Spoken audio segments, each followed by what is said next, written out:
আসসালামু আলাইকুম সবাইকে, আশা করি সবাই ভালো আছেন এবং সুস্থ আছেন। সবাইকে স্বাগতম জানাচ্ছি ফাইন্যান্স ফার্স্ট পেপার ক্লাসে। কারণ সাবজেক্টটা জটিল বাট সমাধানটা সহজ। সো আপনাদের যাদের ফাইন্যান্স নিয়ে যাবতীয় অনেক বেশি প্রবলেম আছে, কারণ ফাইন্যান্স সাবজেক্টের প্রবলেম থাকাটা খুব বেশি স্বাভাবিক। আমাদের শিক্ষার্থীরা যারা এসএসসি লেভেলে আছে, বিশেষ করে তারা ফাইন্যান্স সাবজেক্টটা আসলে খুব বেশি নিতে চায় না, বোরিং ফিল করে। কারণ সাবজেক্টটার মেইন ইস্যু হচ্ছে ম্যাথ বুঝতে পারে না। আর ফাইন্যান্স সাবজেক্টের ম্যাথগুলো মোটামুটি তোমার এই ইন্টার লাইফে কাজে লাগতেছে, ঠিক সেম ম্যাথগুলো আবার ইংলিশ ফর্মুলায় বিবিএ লাইফে আসবে। সো ওই জন্য একটু টাফ মনে হয়। সো আমরা একটু কাইন্ডলি লাইভে জয়েন হয়ে নিই, এবং লাইভে যদি ঠিকঠাক দেখা যায় এবং শোনা যায় আমাকে অবশ্যই একটু ইনফর্ম করে জানাবেন। আই গেস আমাকে ঠিকঠাক দেখা যাচ্ছে এবং শোনা যাচ্ছে। যদি ঠিকঠাক দেখা না যায় বা শোনা না যায়, আমাকে অবশ্যই একটু ইনফর্ম করে জানাবেন, ঠিক আছে? সব পেজের কমেন্ট দেখা যায় এমনভাবে দেন, এডুকেশন থেকে দেন, এডুকেশনের পেজের কমেন্ট দেখা যাবে তো। দেখা যাচ্ছে না কেন? তাহলে কীভাবে দেখবো কমেন্ট?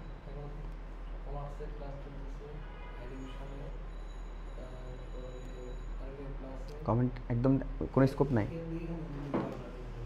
এইভাবে ছোট।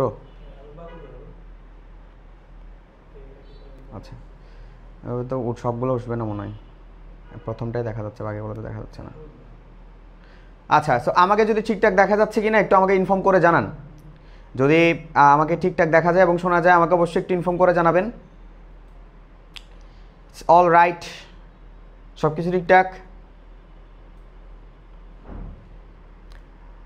ওকে, হ্যাঁ মোটামুটি দেখা যাচ্ছে সব। ওকে, এইভাবে রাখলেও চলবে, হ্যাঁ এভাবে রাখলেও চলবে।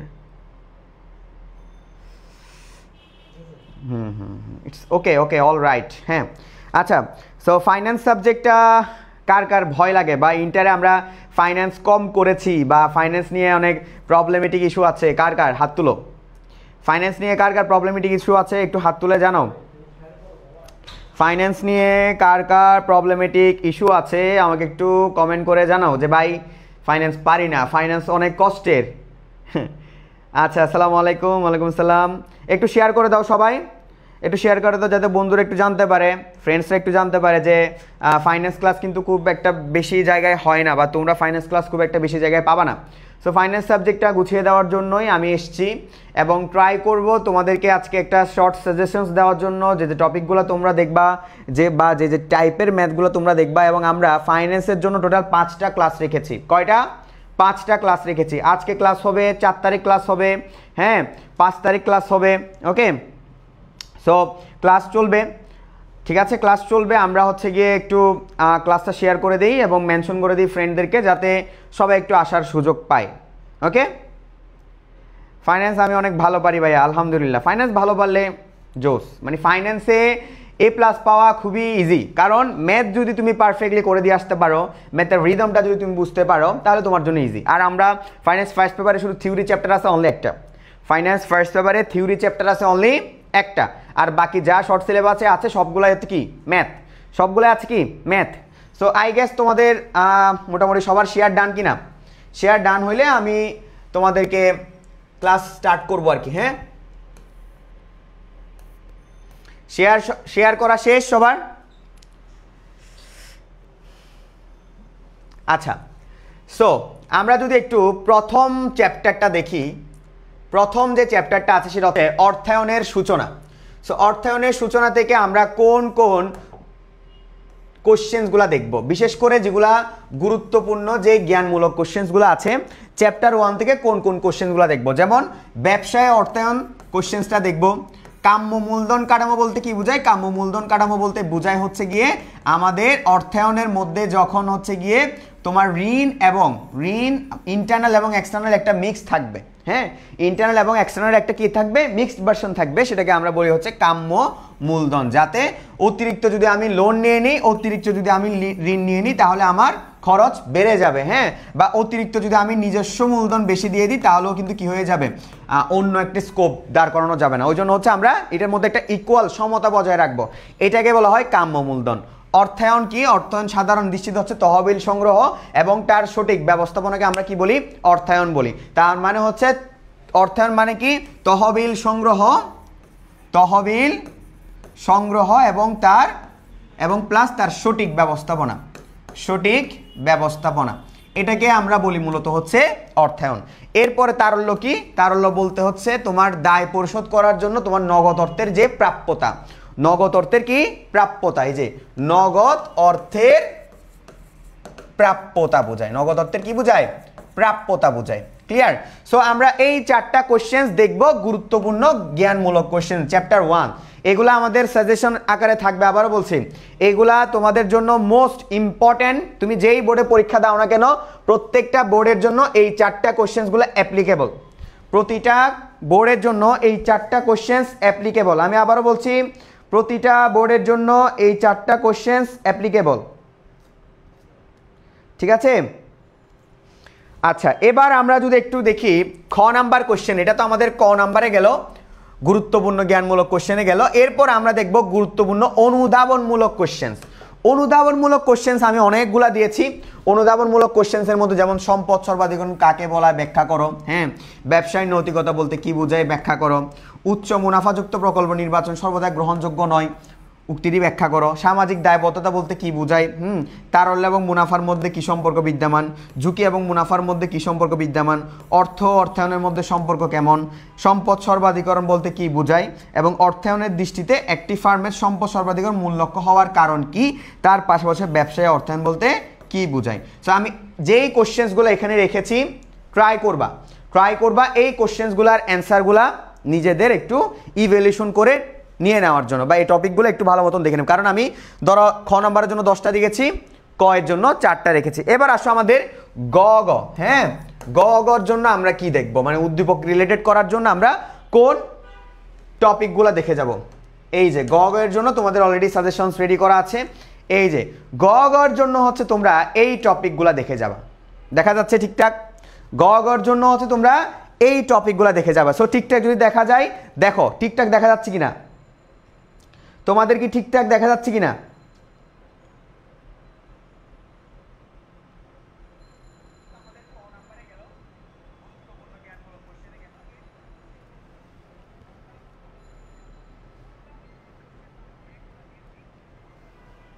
আচ্ছা, সো গ গর জন্য আমরা কোন কোন টপিকগুলো দেখবো, দেখো গ গর জন্য হচ্ছে আমরা কোন কোন টপিকগুলো দেখবো, যেমন হচ্ছে গিয়ে অর্থায়নের যে ধারণাগুলো আছে বা ক্রমবিকাশ, ওইখান থেকে আমরা দেখব। প্লাস হচ্ছে অর্থায়নের যে কার্যাবলী, অর্থায়নে কিন্তু আমাদের কি আছে, প্রথমত হচ্ছে আমরা ফান্ড কালেকশন করি, কি করি? ফান্ড কালেকশন করি, তাই তো? ফান্ড কালেকশন করি। এরপরে ফান্ড কালেকশন করার পরে আমরা কি করি? ইনভেস্ট আমরা শর্ট টার্মের জন্য করি আর হচ্ছে লং টার্মের জন্য করি, যেটাকে আমরা মূলধন বাজেটিং বলি। এরপর আমরা কি করি? ডিস্ট্রিবিউট করি, ওকে, ডিস্ট্রিবিউট করি। সো এটাই হচ্ছে আমাদের অর্থায়নের কার্যাবলী। সো এই জিনিসটা আমাদের একটু মাথায় রাখতে হবে। এরপর হচ্ছে অর্থায়নের বেশ কিছু শ্রেণী বিভাগ আছে, এই জায়গা থেকে বেশি সিকিউ আসবে। এই কান চোখ মুখ সব খুলে রাখো, এই জায়গা থেকে তোমাদের সিকিউ বেশি আসবে। আবার বলছি, এই জায়গা থেকে তোমাদের সিকিউ বেশি আসবে।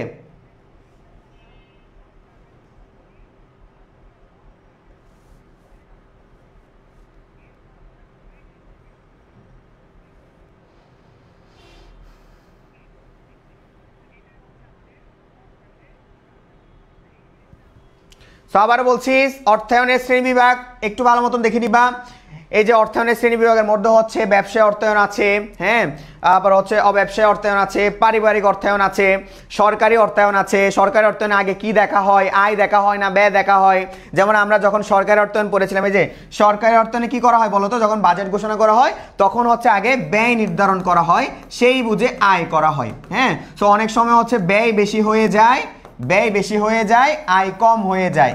এই বাজেটকে আমরা কি বাজেট বলি বলো তো? এই বাজেটকে আমরা কি বাজেট বলি?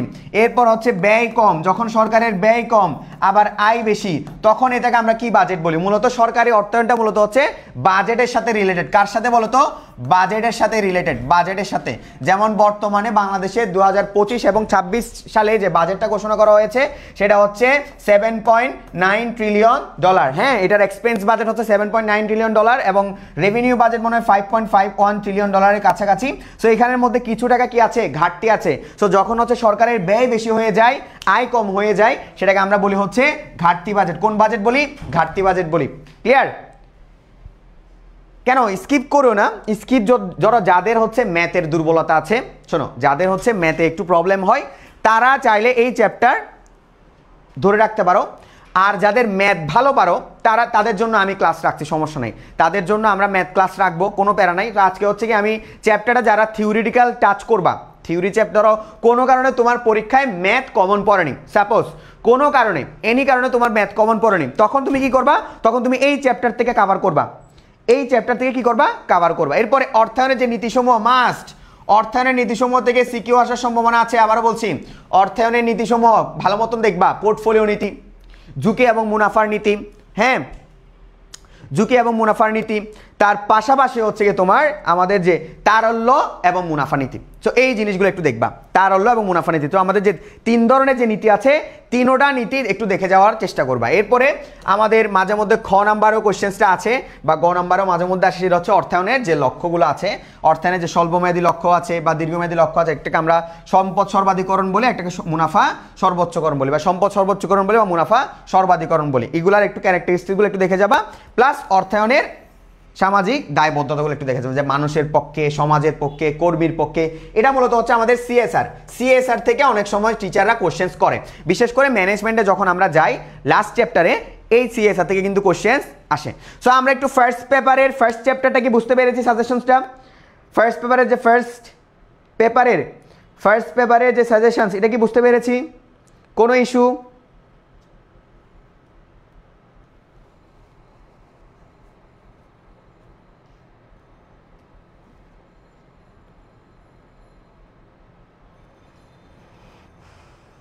কোনো ইস্যু আছে কি না?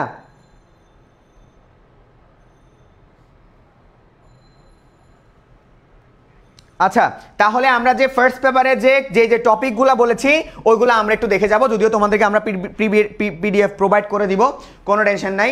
এবার যদি আসো তোমাদের থার্ড চ্যাপ্টার থেকে তোমরা কি কি দেখবা? দেখো থার্ড চ্যাপ্টারে আমরা কি কি দেখব, চ্যাপ্টার থার্ড, ওকে, থার্ড চ্যাপ্টারে কি কি দেখবো? দেখো তো, থার্ডে যখন আমরা যাব অর্থের সময় মূল্য, এই চ্যাপ্টারটা হচ্ছে ম্যাথ, এই চ্যাপ্টার থেকে ম্যাথ আসবে 100%। সো আমরা কোন কোন টাইপের ম্যাথগুলো একটু দেখে যাবো, এগুলো দেখাবো। তার আগে হচ্ছে আমি একটু ক নাম্বারের জন্য কোনগুলো দেখবো এগুলো একটু দেখে নিই। ক এর জন্য কোনগুলো ইম্পর্টেন্ট ওইগুলো একটু দেখে নিই। সো ক এর জন্য আমরা দেখবো হচ্ছে অর্থের সময় মূল্য কি। অর্থের সময় মূল্য কি? সময়ের সাথে সাথে অর্থের মূল্যের যে পরিবর্তন, সেটাকে আমরা অর্থের সময় মূল্য বলি। আগে আমরা 5 বছর আগে 1 কেজি গরুর মাংস কিনতাম কত টাকা দিয়ে? 300 টাকা দিয়ে। হ্যাঁ, এই বর্তমানে 2025 সালে এসে, হ্যাঁ, আমরা 1 কেজি গরুর মাংস কিনছি কত টাকা দিয়ে? 1000 টাকা দিয়ে। তার মানে এই যে 700 টাকা গ্যাপ, এই 700 টাকা মানে কি? তার মানে 300 টাকা ইকুয়ালস টু 1000 টাকা। তার মানে টাকার মানটা কি হয়েছে বলতো? টাকার মান কমে গেছে। যে সময়ের সাথে সাথে অর্থের মূল্যের যে পরিবর্তন, সেটা আপসও হইতে পারে, সেটা ডাউনও হইতে পারে। উভয়কে আমরা অর্থের সমমূল্য বলবো। বাংলাদেশের ক্ষেত্রে বেশিরভাগই ডাউনই হয়, বাংলাদেশ না, বিশেষ করে বিভিন্ন দেশের ক্ষেত্রে ডাউনই হয়, বিভিন্ন দেশের ক্ষেত্রেই জিনিসটা কি হয়? ডাউন হয়। তাহলে আমরা কি পারবো অর্থের সমমূল্য কাকে বলে? অর্থের বর্তমান মূল্য কাকে বলে? ভবিষ্যৎ মূল্য কাকে বলে? কার্যকরী সুদের হার কি? বার্ষিক বৃত্তি বলতে কি বোঝায়? বৃত্তি মানে কি বলতো? বৃত্তি বা অ্যানুইটি মানে কি? বৃত্তি বা অ্যানুইটি বলতে বোঝায় যেখানে হচ্ছে সময়ও সেম থাকবে এবং এটার অর্থ প্রবাহটা সেম থাকবে, অর্থ প্রবাহ।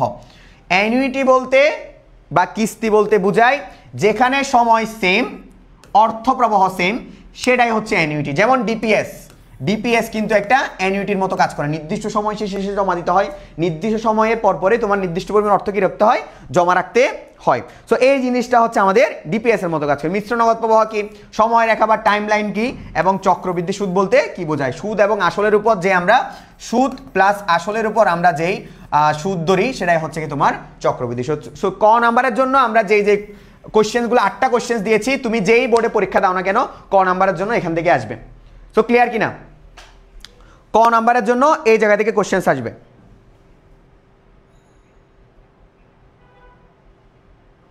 ক নাম্বারে এই জায়গা থেকে কোশ্চেন আসবে। ক নাম্বারটা ক্লিয়ার কিনা?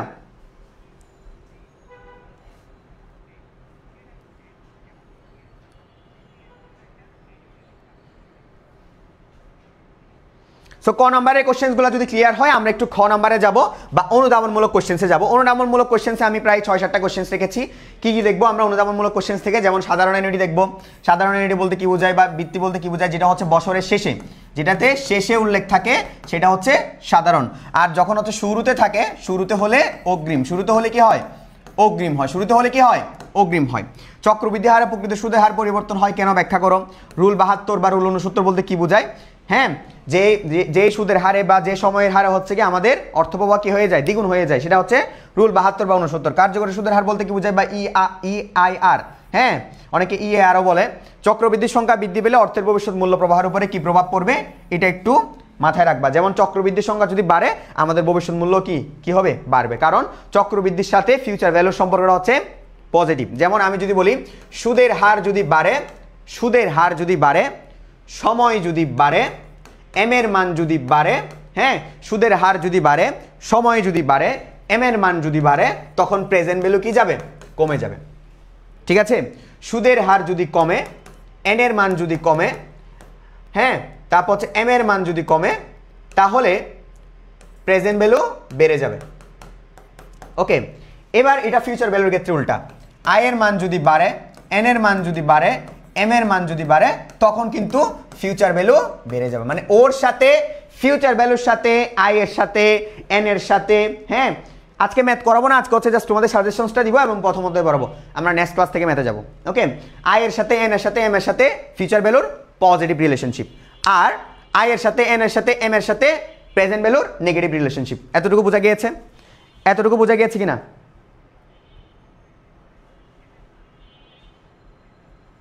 ওকে, এরপর অর্থের সমমূল্য কেন পছন্দনীয়? কারণ অর্থের সমমূল্য কেন পছন্দনীয়, এই কোশ্চেনটা একটু বেশি ইম্পর্টেন্ট তোমাদের খ নাম্বারের জন্য। কারণ আমাদের ভোগ করতে পারি, বিনিয়োগ করতে পারি, হ্যাঁ, তারপর ঝুঁকি আছে, অনিশ্চয়তা আছে, এগুলার কারণে হচ্ছে কি আমরা কি করে ফেলি?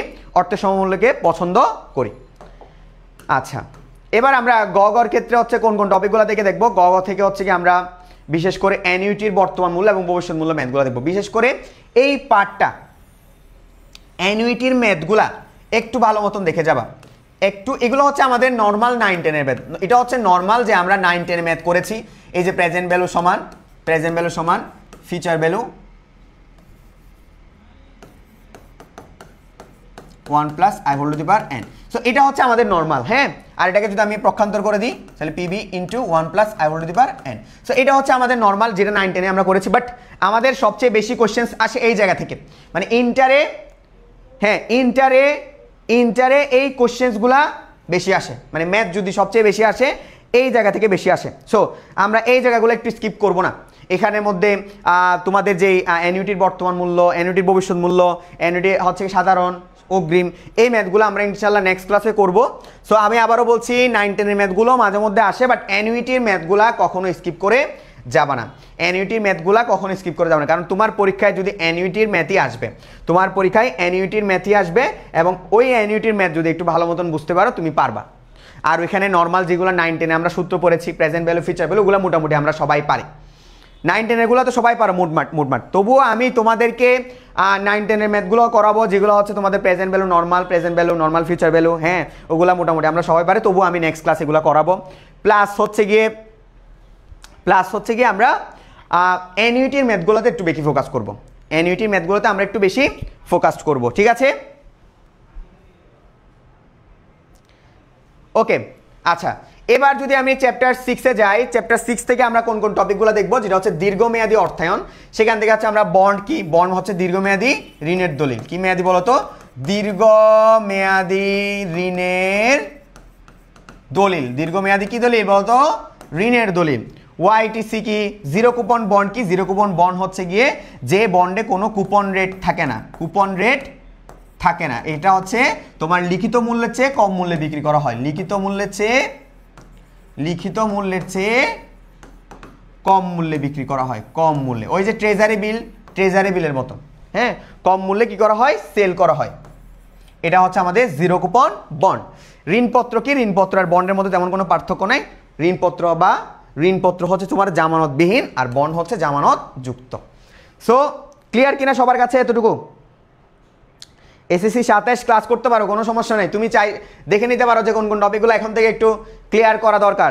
এসএসসি 27 রোহান এফ, কোনো সমস্যা নাই, থাকো দেখো, হ্যাঁ থাকতে থাকো দেখতে থাকো। আমি যখন ইন্টার ফার্স্ট ইয়ারে, তখন আমি ঢাকা ইউনিভার্সিটির প্রস্তুতি প্রায় আস্তে আস্তে ঢাকা ইউনিভার্সিটি সম্পর্কে চেনা শুরু করলাম।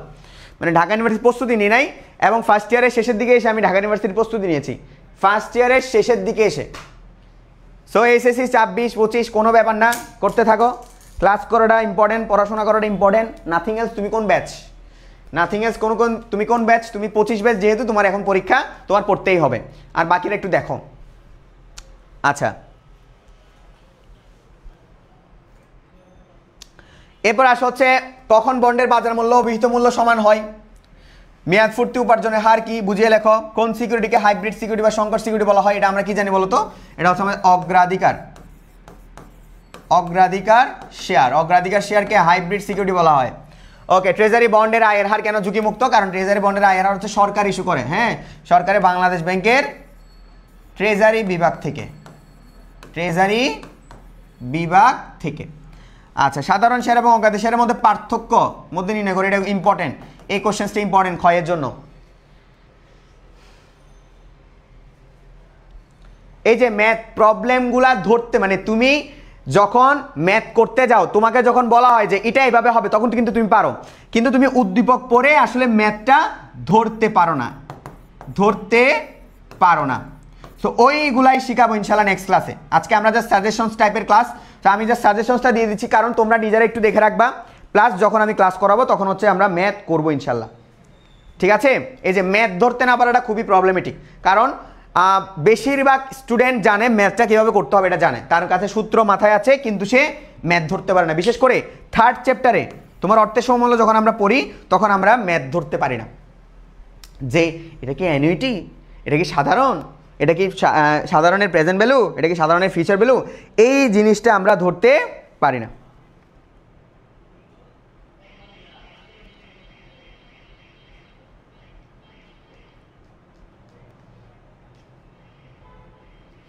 ওকে, আচ্ছা আসো, এবার আসো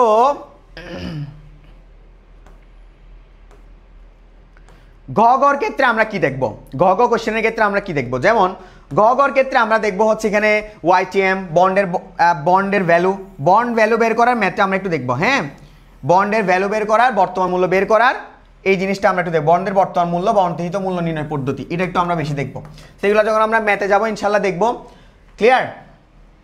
তারপর ওয়াইটিসি, ওয়াইটিএম, এগুলো আমরা দেখব। এখানে বেশি টাইপের ম্যাথ নাই, এখানে হাইয়েস্ট তুমি 3 থেকে 4 রকমের ম্যাথ পাবা, 3 থেকে 4 রকমের ম্যাথ। সো প্যারা নাই, এই চ্যাপ্টারে কোনো প্রবলেম হবে না ইনশাল্লাহ। এই চ্যাপ্টারে আমরা হাইয়েস্ট 3 থেকে 4 টাইপের ম্যাথ পড়বো। ওকে, এবার আসো হচ্ছে গিয়ে তোমার মূলধন বাজেটিং। মূলধন বাজেটিং থেকে আমরা কি দেখবো? সো মূলধন বাজেটিং কে পারো, হাত তোলো তো একটু। মূলধন বাজেটিং চ্যাপ্টারটা কে পারো? মূলধন বাজেটিং চ্যাপ্টার কে পারো?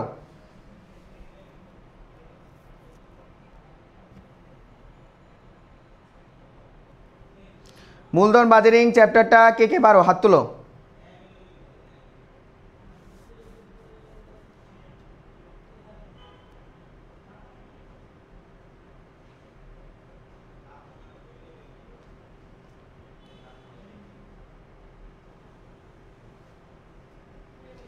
মূলধন বাজেটিং, বিনিয়োগ সিদ্ধান্ত কে পারো?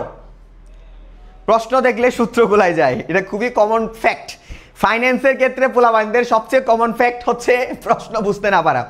আমি যত শিক্ষার্থী আজ পর্যন্ত পড়িয়েছি, তাদের প্রবলেম হচ্ছে ভাই কোশ্চেন বুঝি না, কোশ্চেন ধরতেই পারি না।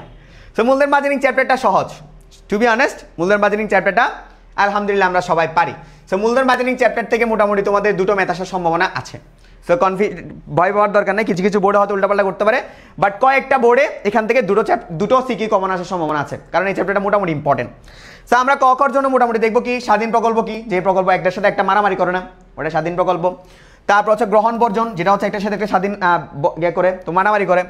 আইআরআর কি, আইআরআর পুনর কি, ইন্টারনাল রেট অফ রিটার্ন। ওকে, মূলধন বাজেটিং কি, আমরা দীর্ঘমেয়াদী যখন বিনিয়োগ সিদ্ধান্ত নিই, দীর্ঘমেয়াদী বিনিয়োগ সিদ্ধান্ত নিই, দীর্ঘমেয়াদী বিনিয়োগ সিদ্ধান্ত। দীর্ঘমেয়াদে যখন আমরা বিনিয়োগ সিদ্ধান্ত নিই সেটাকে আমরা বলি মূলধন বাজেটিং। আন্ত আয় আর হারি যে বাটার হারে নিট বর্তমান মূল্য জিরো, নিট বর্তমান মূল্য জিরো, হ্যাঁ, যে বাট্টার হারে। পরিশোধকাল বা পিবি কি, একটা নির্দিষ্ট সময় শেষে যখন আমরা অর্থায়নের কোন টাকাটা কখন পরিশোধ হবে বা কখন চলে আসবে সেটাকে আমরা বলি হচ্ছে পরিশোধকাল, বা কখন আমার রিটার্নটা পেয়ে যাবো আর কি। তারপর হচ্ছে আমরা ক্ষয়ের জন্য দেখবো এই কোশ্চেন্সগুলো। ক্ষয়ের জন্য একটু দেখো তো কোশ্চেন্সগুলো। অভ্যন্তরীণ আয়ের হার বলতে কি বোঝায়, মূলধন বাজেটিং এর প্রক্রিয়ার বিনিয়োগ সিদ্ধান্ত কিভাবে মূল্যায়ন করা হয়, মূলধন রেশনিং বলতে কি বোঝায় একটু কমেন্ট করে আমাকে জানাও। হোয়াট ইজ মূলধন রেশনিং? তোমাদের কাছে একটু জিজ্ঞেস করলাম যে মূলধন রেশনিং কি, মূলধন রেশনিং কি?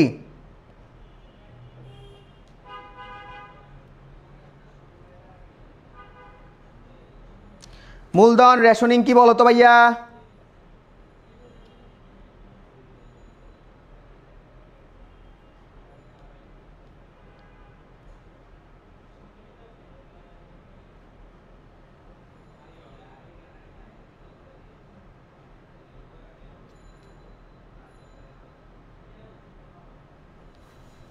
মূলধন রেশনিং কি বলো?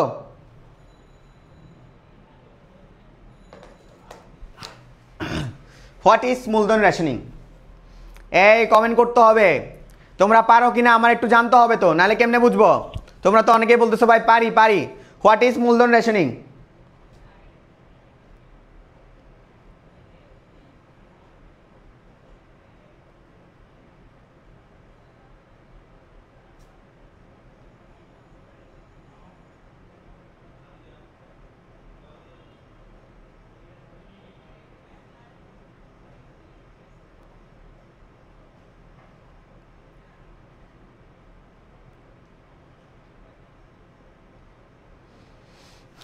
মূলধন রেশনিং কি রে? মূলধন রেশনিং মানে হচ্ছে মূলধন সীমাবদ্ধতা থাকার কারণে, মূলধন যখন আমার সীমাবদ্ধতা থাকে তখন প্রকল্পের মূলধন সীমাবদ্ধতা থাকার কারণে প্রকল্পের আয় এবং রিটার্ন বুঝে যখন আমরা ইনভেস্টমেন্ট করি সেটাকে বলা হয় মূলধন বাজেটিং। মানে যখন আমাদের মূলধন সীমাবদ্ধ থাকে তখন কিছু প্রজেক্ট আমরা গ্রহণ করি, কিছু প্রজেক্ট আমরা বাদ দিয়ে দিই, হ্যাঁ, এটাকে বলা হয় মূলধন বাজেটিং বা মূলধন রেশনিং। মূলধন রেশনিং বা মূলধন বরাদ্দকরণ। মূলধন বাজেটিং মানে হচ্ছে দীর্ঘমেয়াদী বিনিয়োগ সিদ্ধান্ত। মূলধন বাজেটিংয়ের সাথে বিনিয়োগের সম্পর্ক কেমন? ওকে, এটা হচ্ছে দীর্ঘমেয়াদী। প্রকল্প মূল্যায়ন বলতে কি বোঝায়, বা মূলধন বাজেটিংয়ের যে 5টা স্টেপ আছে 6টা স্টেপ আছে এগুলো মাথায় রাখবা। স্বাধীন প্রকল্প বলতে কি বোঝায় এগুলো আমরা একটু দেখব। এরপরে মূলধন বাজেটিং থেকে কি কি টাইপের ম্যাথ আসবে? মূলধন বাজেটিংয়ের ক্ষেত্রে ম্যাথের টাইপ, মূলধন বাজেটিং ক্ষেত্রে ম্যাথের টাইপ হচ্ছে একটু লিখে দিচ্ছি। মূলধন বাজেটিংয়ের ক্ষেত্রে যে ম্যাথগুলো আসবে, এনপিবি মাস্ট, এনপিবি, আইআরআর 3 স্টার দিলাম, পে ব্যাক পিরিয়ড 2 স্টার দিলাম, 2 স্টার, এআরআর 3 স্টার দিলাম। ওকে, এই টাইপের ম্যাথগুলো দেখবা। এই যে তোমরা ফাইন্যান্সের থিওরি কেন পড়ো না? ফাইন্যান্সের থিওরি বুঝলেই তো তুমি ম্যাথগুলো ভালো মতন বুঝতে পারবা। ফাইন্যান্সের থিওরি বুঝলেই তো তোমরা ম্যাথ ভালো বুঝতে পারবা। আরে বাবা, ফাইন্যান্সের থিওরি বোঝা লাগবে, ফাইন্যান্সের থিওরি বোঝা লাগবে।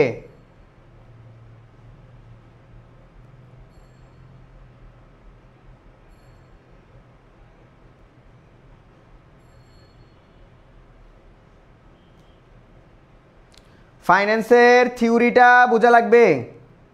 ফাইন্যান্সের যদি থিওরি না বুঝো তাহলে তোমার ম্যাথ করতে প্রবলেম হবে। সো এই টাইপের ম্যাথগুলো কি তোমরা পারো? আমি একটু এনলিস্টেড করে দিয়েছি। এনপিবি যেই বোর্ডে পরীক্ষা দাও আসবে, আইআরআর যেই বোর্ডে পরীক্ষা দাও আসবে, পেব্যাক পিরিয়ড হয়তো কিছু বোর্ডে 2 স্টার আর এআরআর 3 স্টার। পেব্যাক পিরিয়ডটা আমি একটু কম রেখেছি। আর পিআই এর ম্যাথ তোমাদের আসবে না। যদি টিচার যদি দুষ্টামি করে দিয়ে দেয় তবুও আমি পিআই এর ম্যাথ করাবো। মানে প্রফিটেবিলিটি ইন্ডেক্স কোনো বোর্ডে আসার সম্ভাবনা নেই, বাট আমি করাবো, কোনো সমস্যা নেই। আরেকটা টাইপের ম্যাথ আছে, সেটা হচ্ছে পিআই। পিআই কি তোমরা কখনো করেছো? পিআই প্রফিটেবিলিটি ইন্ডেক্সের কখনো ম্যাথ করেছো? প্রফিটেবিলিটি ইন্ডেক্স, প্রফিটেবিলিটি ইন্ডেক্স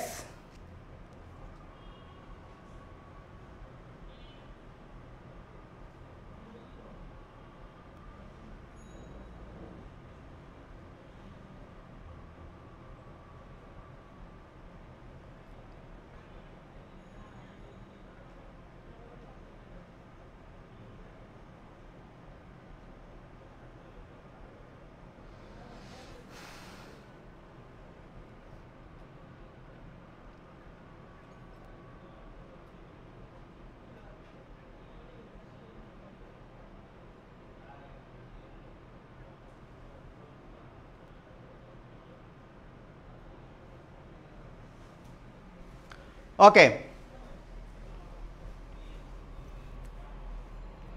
হ্যাঁ, মূলধন শিল্পের মধ্যে তার কারণে ভাই ইসলামী শিক্ষা নিয়ে খুব ভুল করে ফেলেছি আমরা, না পারছি সাজেশন, না পারছি কোনো ক্লাস। ইসলামী শিক্ষা দেখো ইউটিউব টিউব তো অন্য জায়গায় দেখো পাও কিনা। আচ্ছা, সো এই টাইপের ম্যাথগুলো আমরা দেখে যাবো ইনশাল্লাহ, ঠিক আছে।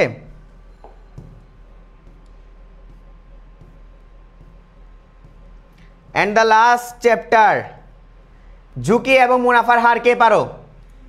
এই চ্যাপ্টারে কারো প্রবলেম? ঝুঁকি এবং মুনাফার হার চ্যাপ্টার কে কে পারো বলো? ঝুঁকি এবং মুনাফার হার,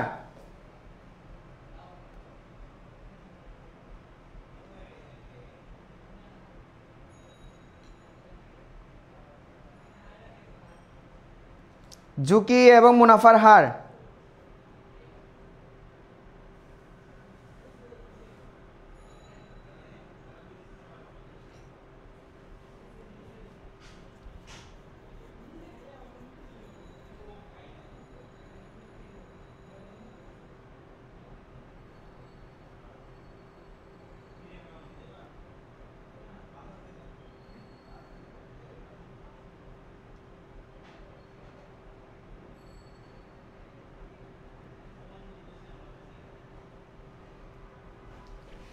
ঝুঁকি এবং মুনাফার হার চ্যাপ্টারটা কি পারি?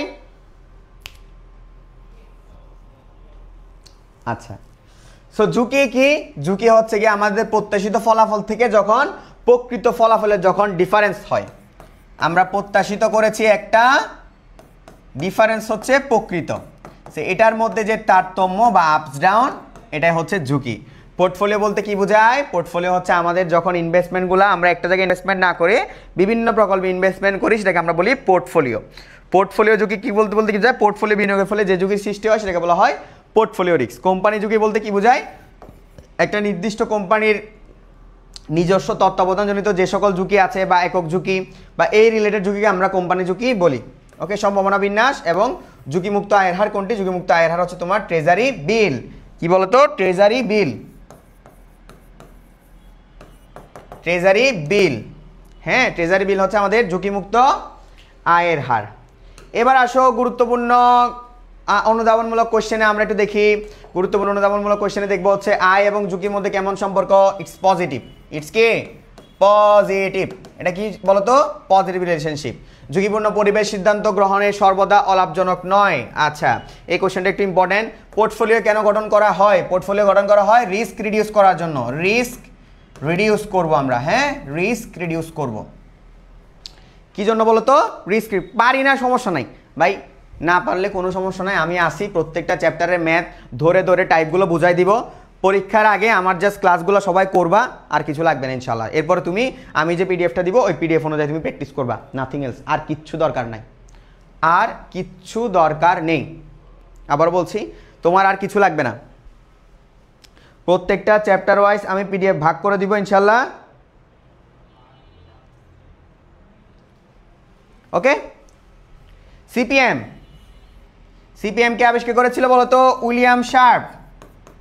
William Sharpe. উইলিয়াম কি? William Sharpe. আচ্ছা, সিপিএম হচ্ছে capital asset pricing model. CPM থেকে ম্যাথ আসার সম্ভাবনা আছে, আবারও বলছি সিপিএম থেকে ম্যাথ আসবে। তাহলে আমরা এই চ্যাপ্টার থেকে কি কি টাইপের ম্যাথ দেখবো একটু দেখাই দেই। আমরা এই চ্যাপ্টার থেকে কি কি টাইপের ম্যাথ দেখব? ম্যাথের টাইপ একটা হচ্ছে তোমার আয়ের হার, আয়ের হার বের করতে জানা, রিস্ক বা সিগমা, পোর্টফোলিও, আর হচ্ছে সিএপিএম। এই চার টাইপের ম্যাথ আমরা ইনশাল্লাহ দেখব। এই চার টাইপের ম্যাথ আমরা দেখব। সিগমা দেখব, আয়ের হার বের করা দেখব, পোর্টফোলিও আয়ের হার করা দেখব, পোর্টফোলিও রিস্ক দেখব, হ্যাঁ, পোর্টফোলিও রিস্ক দেখব, এরপরে সিপিএম দেখব। আমরা এই চার টাইপের ম্যাথ ইনশাল্লাহ ক্লাসে দেখব, ঠিক আছে? বুঝাতে পেরেছি?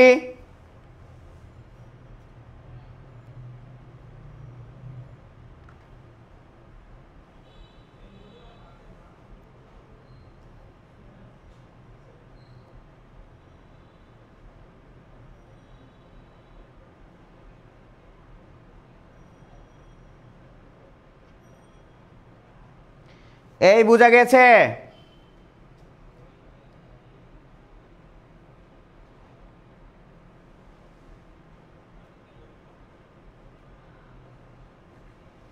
এতটুকু পর্যন্ত ক্লিয়ার?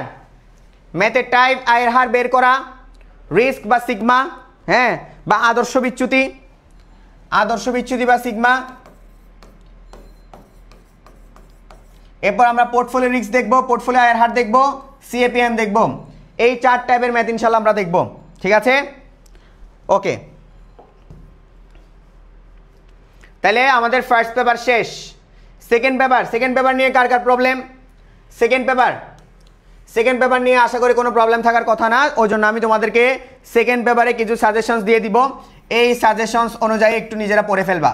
তবু আমি তোমাদের সেকেন্ড পেপারে ক্লাস হয়তো বা একটা সেকেন্ড পেপারে ক্লাস নিব ইনশাল্লাহ। সো ভাবছিলাম ফার্স্ট পেপারে একটু বেশি সময় দিব। তোমাদের কি ফার্স্ট পেপারে বেশি সমস্যা না সেকেন্ড পেপারে? আশা করি সেকেন্ড পেপারে কোনো সমস্যা নাই। আমি টোটাল ফাইন্যান্সের উপরে 5টা ক্লাস নিব। কয়টা? 5টা। এই যে আজকে একটা নিচ্ছি, আরও 4টা বাকি থাকবে। এই 4টার মধ্যে আমি ইনশাল্লাহ 3টা নিব ম্যাথের উপরে, আর একটা নিব হচ্ছে গিয়ে তোমাদের সেকেন্ড পেপার উপরে। সেকেন্ড পেপার আশা করি তেমন কোনো প্রবলেম নাই, জাস্ট কয়েকটা তোমাদেরকে এমসিকিউ দিয়ে দিব, আর কিছু টপিক অলরেডি তো আজকে যে টপিকগুলো দেখবা এগুলো দিয়ে দিব। সো আমি টোটাল ফাইন্যান্সের জন্য 5টা ক্লাস নিব। একটা ক্লাস তো আজকে সাজেশন ক্লাস হয়ে যাবে, আরও 4টা ক্লাস বাকি থাকবে। 3টা পড়াবো ম্যাথ, 3টা ক্লাস করাবো ম্যাথের উপর। ওকে, 3টা ক্লাস করাবো আমরা ইনশাল্লাহ ম্যাথের উপর। এরপর হচ্ছে আরেকটা ক্লাস বাকি থাকবে, সেটাকে আমরা সেকেন্ড পেপার পড়াবো। তো এইভাবে বললে কি হবে কি না? পারেন, সমস্যা নাই। ওকে, আচ্ছা, ঠিক আছে। আচ্ছা, যেহেতু ফার্স্ট পেপারে যেহেতু বেশি প্রবলেম, সো আমি ট্রাই করব তোমাদের যে আরও 4টা ক্লাস বাকি আছে, 3টা ম্যাথ ক্লাস নিব। তোমরা কি রাজি? 3টা ইনশাল্লাহ আমরা ম্যাথ ক্লাস নিব। ওই আরেকটা দিন বাকি যখন থাকবে সেটাতে আমরা সেকেন্ড পেপার পড়ব। ওকে, সেটাতে আমরা কি পড়ব? সেকেন্ড পেপার পড়ব। দ্বিতীয় পত্রের সমস্যা থাকার কথা না, দ্বিতীয় পত্রটাও সহজ, দ্বিতীয় পত্র তো সহজ।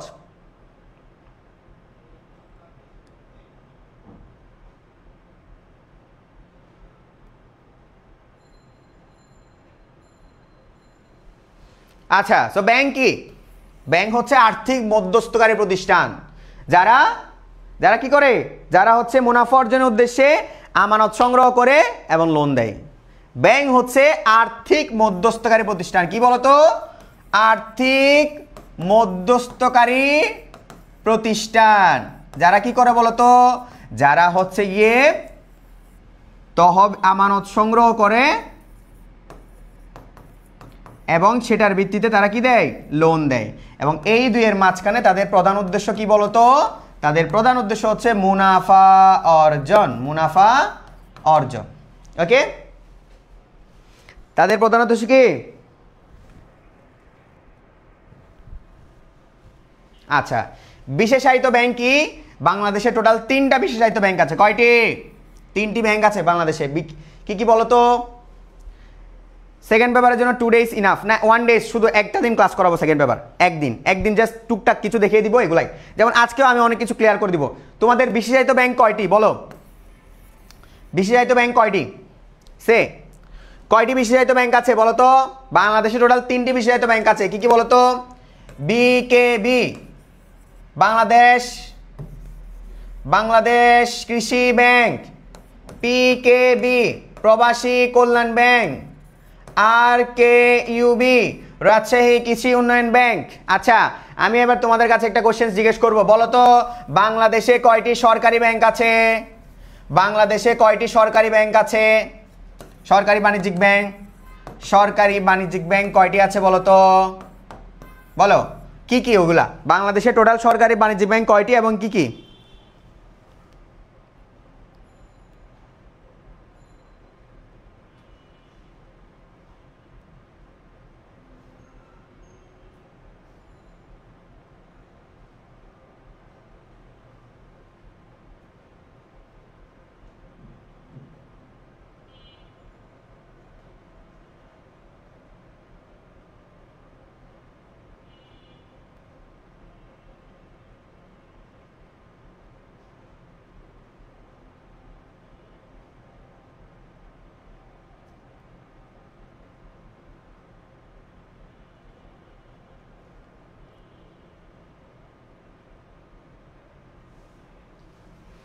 বলো তো বাংলাদেশে টোটাল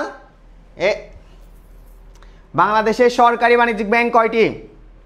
বাংলাদেশে সরকারি বাণিজ্যিক ব্যাংক কয়টি? এগুলা সেকেন্ড পেপারে যদি না পারো গাদা, সেকেন্ড পেপার তো সহজ রে, সেকেন্ড পেপার তো নিজেদের পড়ার সাবজেক্ট, সেকেন্ড পেপারের জন্য তোমাদেরকে আমি পরীক্ষা করব। সেকেন্ড পেপারে আমি এমসিকিউ ক্লাস দিব, এমসিকিউ ক্লাস, যাতে তোমরা ধরা খাও যে এমসিকিউ যদি না পারো মনে করবা তোমার কনসেপ্ট ক্লিয়ার না। তোমরা যারা এমসিকিউ বেশি পারবা তার মানে ওর কনসেপ্ট ক্লিয়ার। চারটি বলে সোনালী জনতা অগ্রণী রূপালী বেসিক বিডিবিএল কয়টা? সোনালী জনতা অগ্রণী রূপালী বেসিক বিডিবিএল ছয়টা। কয়টি? ছয়টি গাদা। কয়টি? ছয়টি। লেখো সোনালী জনতা অগ্রণী রূপালী বেসিক বিডিবিএল। আমার সাথে সোনালী জনতা অগ্রণী রূপালী বেসিক বিডিবিএল। সোনালী জনতা অগ্রণী রূপালী বেসিক বিডিবিএল। আমার সাথে সোনালী জনতা অগ্রণী রূপালী বেসিক বিডিবিএল। ওকে, সোনালী জনতা অগ্রণী রূপালী বেসিক বিডিবিএল। এভাবে পারবা? এ কোনো প্রবলেম? এ কোনো ইস্যু? কোনো প্রবলেম আছে কিনা? সোনালী জনতা অগ্রণী রূপালী বেসিক বিডিবিএল। সোনালী জনতা অগ্রণী রূপালী বেসিক বিডিবিএল। ওকে, হ্যাঁ না ব্যাংকিং এ এমসিকিউ দিব, ব্যাংকিং এর ক্ষেত্রে ব্যাংকিং ক্লাসে তোমাদের এমসিকিউ দিব কিছু, আর তোমাদের ফাইন্যান্সের ক্ষেত্রে ম্যাথ বেশি করাবো আর কি। হ্যাঁ, সো বাংলাদেশে কয়টি সরকারি ব্যাংক? ছয়টি। আচ্ছা, এবার বলো তো দেখি পারো কিনা, বাংলাদেশে অতালিকাভুক্ত ব্যাংক কয়টি? অতালিকাভুক্ত ব্যাংক কয়টি? বাংলাদেশে অতালিকাভুক্ত ব্যাংক কয়টি ও কি কি বলো তো? বলো, বাংলাদেশে অতালিকাভুক্ত ব্যাংক কয়টি ও কি কি?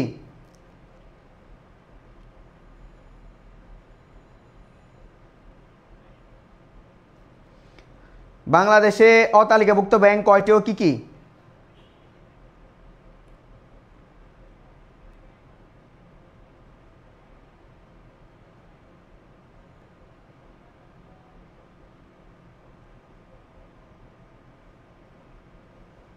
বাংলাদেশে অতালিকাভুক্ত ব্যাংক কয়টি ও কি কি? হ্যাঁ, এগুলো হচ্ছে সরকারি ব্যাংক। বইয়ে তো দেওয়া আছে চারটা, দরকার নাই, বইয়েরটা পড়ার দরকার নাই, বইয়ে অনেক উল্টাপাল্টা দেওয়া থাকবে। তুমি কোন সালের বই ইউজ করতেছো আল্লাহ জানে। আচ্ছা, সো অতালিকাভুক্ত ব্যাংক হচ্ছে কয়টি? পাঁচটি। কয়টি? পাঁচটি। কি কি বলো তো? পল্লী উন্নয়ন ব্যাংক, জুবিলি ব্যাংক, গ্রামীণ ব্যাংক, কর্মসংস্থান bank, answer BDB bank. Answer BDB. তাহলে কি কি বলতো? পল্লী উন্নয়ন ব্যাংক, জুবিলি ব্যাংক, গ্রামীণ ব্যাংক, পল্লী উন্নয়ন ব্যাংক, জুবিলি ব্যাংক, গ্রামীণ ব্যাংক, আনসার বিডিবি উন্নয়ন ব্যাংক, কর্মসংস্থান ব্যাংক। এই পাঁচটা ব্যাংক বাংলাদেশ ব্যাংকের তালিকাভুক্ত নয়। তার মানে গ্রামীণ ব্যাংক কোনো ব্যাংক নয়, গ্রামীণ ব্যাংক হচ্ছে একটা আর্থিক প্রতিষ্ঠান, একটা আর্থিক প্রতিষ্ঠান যা ব্যাংকের ন্যায় কাজ করে, ব্যাংকের মতো কি করে? কাজ করে।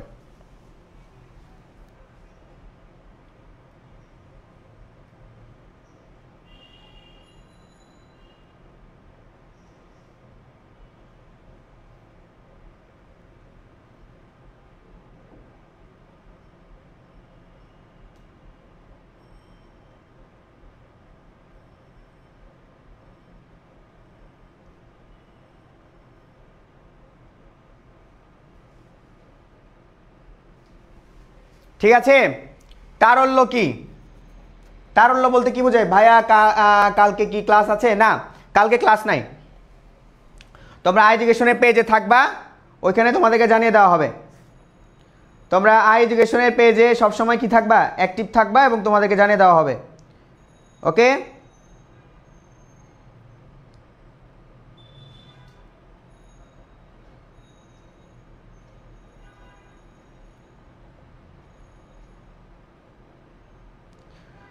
সো তোমাদের ক্লাস হবে হচ্ছে, আমি একটু তোমাদেরকে একটু অ্যানাউন্সটা করে দেই, ক্লাস কোন কোন তারিখ হবে। ক্লাস অ্যানাউন্সমেন্ট হচ্ছে তোমার, একটু তারিখটা দিয়ে দেই যাতে তোমাদের সুবিধা হয়। নেক্সট ক্লাসগুলো হবে হচ্ছে তোমার 4 তারিখ, 5 তারিখ, হ্যাঁ, তারপর 7 তারিখ, 8 তারিখ। এগুলো হচ্ছে তোমাদের নেক্সট ফিন্যান্স ক্লাস। 4, 5, 7, 8, 4, 5, 7, 8। তো একটু স্ক্রিনশট নিয়ে নাও, একটা স্ক্রিনশট নিয়ে নাও। নেক্সট যে ক্লাসগুলো হবে সামনের মাসের 4 তারিখ, 5 তারিখ, 7 তারিখ, 8 তারিখ, 4, 5, 7, 8, 4, 5, 7, 8, 4, 5, 7, 8, 4, 5, 7, 8, ওকে, 4, 5, 7, 8 এই তারিখগুলা আমাদের ক্লাস হবে। Next class 4, 5, 7, 8।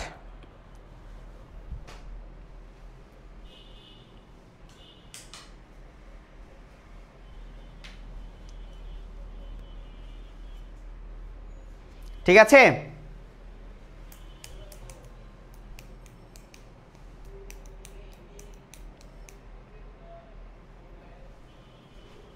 হ্যাঁ 7 তারিখ তো আমরা সেকেন্ড পেপার করব, 7 তারিখ আমরা সেকেন্ড পেপার পড়ব। 7 আর 8 হয়তো আমাদের সেকেন্ড পেপারই পড়া লাগবে, তার মানে আমরা ফার্স্ট পেপার পড়তে পারবো হয়তো 2 দিন, শুধু এই 2 দিন আমরা ফার্স্ট পেপার পড়তে পারবো। এই 2 দিন আমরা ফার্স্ট পেপার পড়বো, এই 2 দিন আমরা সেকেন্ড পেপার পড়বো, যেহেতু আমাদের পরীক্ষা পড়ে গিয়েছে। সো আমরা যদি পারতাম আগে নিয়ে নিতে পারতাম, কোনো ব্যাপার ছিল না। আচ্ছা, ফার্স্ট পেপার পারবো 2 দিন, আমরা সেকেন্ড পেপার পারবো 2 দিন, এভাবে নেওয়া লাগবে। ঠিক আছে, বুঝতে পেরেছো সবাই?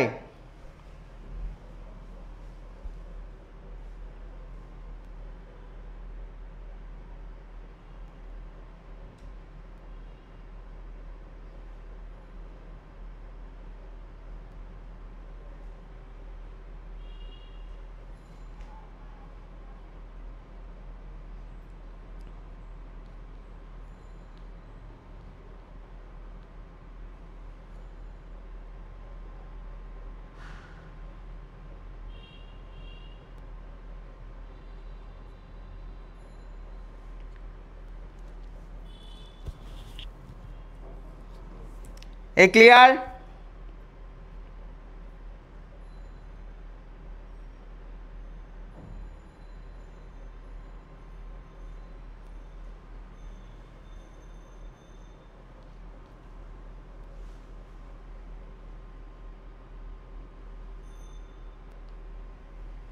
ঠিক আছে,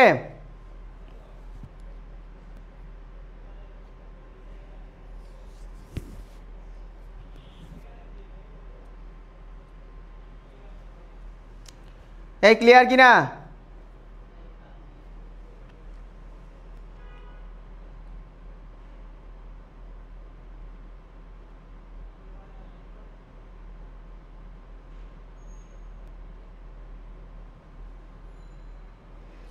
ওকে, তাহলে যেহেতু ক্লিয়ার, আমরা হচ্ছে এই বিষয়গুলো দেখব। তাহলে ফার্স্ট পেপারের সেকেন্ড পেপারের ক্ষেত্রে আমরা এই কোশ্চেনগুলো দেখব। খ নাম্বার কোশ্চেনে কি কি দেখব? ব্যাংকে ধার করা অর্থের ধারক বলা হয় কেন? শাখা ব্যাংক বলতে কি বোঝায়? ওকে, বাংলাদেশ কৃষি ব্যাংকে মিশ্র ব্যাংক বলা হয় কেন? গার্নিশি অর্ডার বলতে কি বোঝায়? ওকে,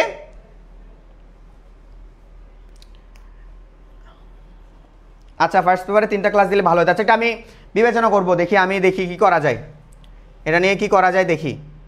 ওকে, সো আমরা হচ্ছে গ গর জন্য হচ্ছে এই টপিকগুলো দেখব।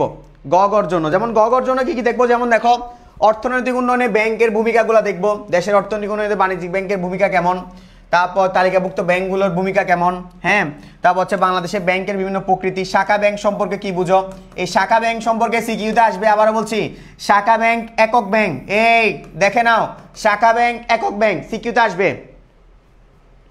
আচ্ছা, ঠিক আছে, চেষ্টা করব, ঠিক আছে, তোমাদের কথা রাখার চেষ্টা করব, দেখি কি করা যায়।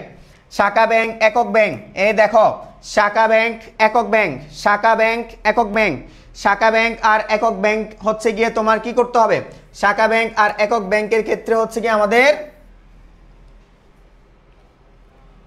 সিকিউতে আসবে। শাখা ব্যাংক একক ব্যাংক সিকিউতে আসবে।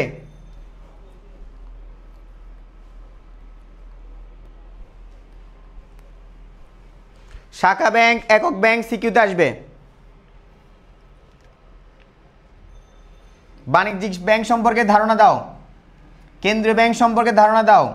শাখা ব্যাংকের সুবিধা, এই যে শাখা ব্যাংকের সুবিধা, একক ব্যাংক এবং শাখা ব্যাংকের মধ্যে পার্থক্য আসবে। চেইন ব্যাংক, চেইন ব্যাংকের বৈশিষ্ট্যগুলো দেখবা। ওকে, সো সেকেন্ড পেপারে আমরা এই বিষয়গুলো দেখব। এবার আসো ভেসেল 1 ভেসেল 2 সম্পর্কে একটু জেনে রাখবা খ নম্বরের জন্য। এবার চ্যাপ্টার 2 যাব, কেন্দ্রীয় ব্যাংক, সেন্ট্রাল ব্যাংক। কোনো প্রবলেম আছে কিনা সেন্ট্রাল ব্যাংক চ্যাপ্টার নিয়ে, কারো কোনো প্রবলেম? সেন্ট্রাল ব্যাংক চ্যাপ্টার নিয়ে কারো কোনো প্রবলেম?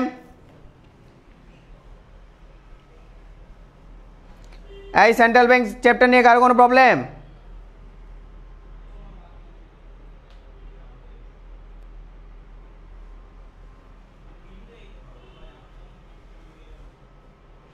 সেন্ট্রাল ব্যাংকের চ্যাপ্টার নিয়ে কারো কোনো প্রবলেম? আচ্ছা আচ্ছা ঠিক আছে, তোমাদের কথা রাখার চেষ্টা করব বাবা, বেশি পড়াবো, কোনো সমস্যা নেই। তোমাদেরকে ম্যাথ চ্যাপ্টারগুলো কভার করে দিয়ে আমি ক্ষান্ত হব ভাই, টেনশন নিয়েন না। ম্যাথ চ্যাপ্টার কয়টা আছে রে? ম্যাথ চ্যাপ্টার আছে কয়টা? অর্থের সমমূল্য, দীর্ঘমেয়াদী অর্থায়ন 2টা, তারপর আছে মূলধন বাজেটিং, তারপর আছে যুগ এবং মুনাফার। 4টা ম্যাথ চ্যাপ্টার আছে, দুদিনে হয়ে যাবে ইনশাল্লাহ। দুদিনে আমি ইনশাল্লাহ পারবো, কোনো প্যারা নাই, কোনো প্যারা নাই। আর 3 দিন লাগলে 3 দিন করাবো, ঠিক আছে? দেখা যাক সেন্ট্রাল ব্যাংক থেকে আমরা কি কি দেখবো। সেন্ট্রাল ব্যাংক ঋণ নিয়ন্ত্রণ কাকে বলে? নিকাশগড়, এই যে ভাই নিকাশগড় মাছ দেখে যাবা। নিকাশগড় কাকে বলে? আন্ত ব্যাংকিং দেনা পাওনা নিষ্পত্তি। কি ব্যাংকিং? আন্ত ব্যাংকিং দেনা পাওনা নিষ্পত্তি, দেনা পাওনা নিষ্পত্তি স্থল। আন্ত ব্যাংকিং দেনা পাওনা নিষ্পত্তি স্থলকে বলা হয় নিকাশগড়। ব্যাংক হার কি? ব্যাংক সমূহ সেন্ট্রাল ব্যাংকে, বাংলাদেশ ব্যাংকে যে হারে হচ্ছে বাংলাদেশ ব্যাংক থেকে লোন নেয় সেটা হচ্ছে ব্যাংক হার। কেন্দ্রীয় ব্যাংক কাকে বলে বা কেন্দ্রীয় ব্যাংক কি? একটা দেশের মুখ্যমণি বা মুদ্রামণি বা ব্যাংকের নিয়ন্ত্রক সংস্থা বা ব্যাংকগুলোকে, বাণিজ্যিক ব্যাংকের মুরব্বী বা বলা হয় কাকে? সেন্ট্রাল ব্যাংকে। কল মানি রেট কি? ব্যাংকগুলো ইন্টারনাল যে হারে লোন নেয়, ব্যাংকগুলো ইন্টারনালি যে হারে লোন নেয় সেটাকে আমরা বলি কল মানি। এখানের মধ্যে হচ্ছে রেট আছে, এখানে হচ্ছে রেপো রেট আছে, হ্যাঁ এখানের মধ্যে রেপো রেট আছে, এখানের মধ্যে হচ্ছে তোমার ওভারনাইট রেট আছে, ওভারনাইট রেপো এবং টার্ম রেপো, ওভারনাইট রেপো এবং টার্ম রেপো, ঠিক আছে? এবার আমরা যদি খ নাম্বারে আসি, খ নাম্বারের জন্য আমরা কি কি দেখব? খ নাম্বারের জন্য দেখব হচ্ছে আমরা গুরুত্বপূর্ণ অনুধাবনমূলক প্রশ্ন। গুরুত্বপূর্ণ অনুধাবনমূলক প্রশ্ন হচ্ছে যেমন ঋণের শেষ আশ্রয়স্থল কোন ব্যাংকে বলা হয় এবং কেন সেন্ট্রাল ব্যাংকে আমরা বলি? সেন্ট্রাল ব্যাংক অন্যান্য ব্যাংকের ব্যাংক বলা হয় কেন? বুঝিয়ে লেখো, কারণ সেন্ট্রাল ব্যাংক সবগুলো ব্যাংকে নিয়ন্ত্রণ করে। তারপর হচ্ছে চেইন ব্যাংকিং বলতে কি বোঝায়? ব্যাংক কোন ব্যাংকে মুদ্রাবাজারের অভিভাবক বলা হয়? সেটা হচ্ছে সেন্ট্রাল ব্যাংকে মুদ্রাবাজারের অভিভাবক বলা হয়। এবার ঘ গর জন্য কোন কোন টপিকগুলো দেখবো? ঘ গর জন্য এক নজর একটু দেখে নাও। ঘ গর জন্য কোন কোন টপিকগুলো দেখবো? যেমন হচ্ছে সেন্ট্রাল ব্যাংকের ধারণা, যেমন সেন্ট্রাল ব্যাংক সম্পর্কে ধারণা দাও। তারপর হচ্ছে সেন্ট্রাল ব্যাংকের আওতা, পরিধি, কার্যালয়, হ্যাঁ কার্যাবলীগুলা। সেন্ট্রাল ব্যাংকের নিকাশগড় কার্যাবলী সম্পর্কে ধারণা দাও। কেন্দ্রীয় ব্যাংকের সাধারণ কার্যাবলী বর্ণনা করো। অন্যান্য ব্যাংক হিসেবে সেন্ট্রাল ব্যাংকের কার্যাবলীগুলো কেমন? হ্যাঁ অর্থবাজারের নিয়ন্ত্রণ, কেন্দ্রীয় ব্যাংকের কার্যাবলীগুলো দেখো। তালিকাভুক্তকরণ সেন্ট্রাল ব্যাংকের কাজ। কেন্দ্রীয় ব্যাংকের খোলা বাজার নীতি, এই যে তোমরা মেইনলি দেখবা হচ্ছে নীতিগুলা। আবারও বলছি, সেন্ট্রাল ব্যাংক থেকে যখন তুমি পড়বা এই নীতিগুলো একটু দেখবা। খোলা বাজার নীতি, ঋণের বরাদ্দকরণ নীতি, এই যে সংখ্যাত্মক কিছু পদ্ধতি আছে না, ঋণ নিয়ন্ত্রণ পদ্ধতি, এই ঋণ নিয়ন্ত্রণ মানে অর্থের প্রবাহ নিয়ন্ত্রণ পদ্ধতিকে হচ্ছে আমরা সংখ্যাত্মক একটা পদ্ধতি আছে, আর একটা হচ্ছে তোমার কি গুণবাচক পদ্ধতি আছে, সংখ্যাত্মক পদ্ধতি, ওগুলো একটু দেখবা। যেমন হচ্ছে খোলা বাজার নীতি, ব্যাংক রেট, ব্যাংক জমার হার, এগুলো একটু দেখবা, কারণ ওই নীতিগুলা থেকে তোমাদের সিকিউ বেশি আসবে। ওকে, তো তোমাদের একটা নামাজের আমি ব্রেক দিব। সো নামাজের ব্রেকটা হচ্ছে তোমাদের এখন বাজে কয়টা? এখন বাজে 8:32। তোমাদের নামাজের ব্রেক, নামাজের বিরতি, সবাই নামাজ শেষ করে চলে আসবা। নামাজের বিরতি হচ্ছে গিয়ে তোমার এখন বাজে 32, আমি ঠিক 8:50 ক্লাস শুরু করব। ক্লাস শুরু হবে 8:50 ক্লাস শুরু হবে। নামাজের বিরতি, খাওয়া দাওয়া বিরতি, যা পারো খায়া নিও। লাঞ্চ, ডিনার, নামাজ সব, ডিনার নামাজ সব, ঠিক আছে? ডিনার নামাজ সব।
আচ্ছা, সো আমরা চলে এসেছি ঠিক ঘড়ির কাঁটায় বেজে 8:50।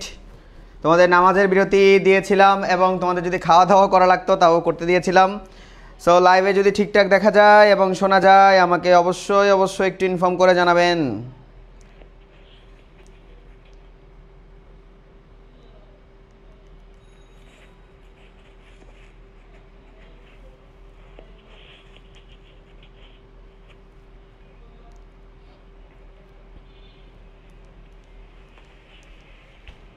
আচ্ছা, তো আমরা চলে এসেছি ঠিক ঘড়ির কাঁটায় বেজে 8:50। তোমাদের নামাজের বিরতি দিয়েছিলাম এবং তোমাদের যদি খাওয়া দাওয়া করা লাগতো তাও করতে দিয়েছিলাম। ওকে, সবাই ক্লাসে চলে আসেন, সবাই ক্লাসে চলে আসেন।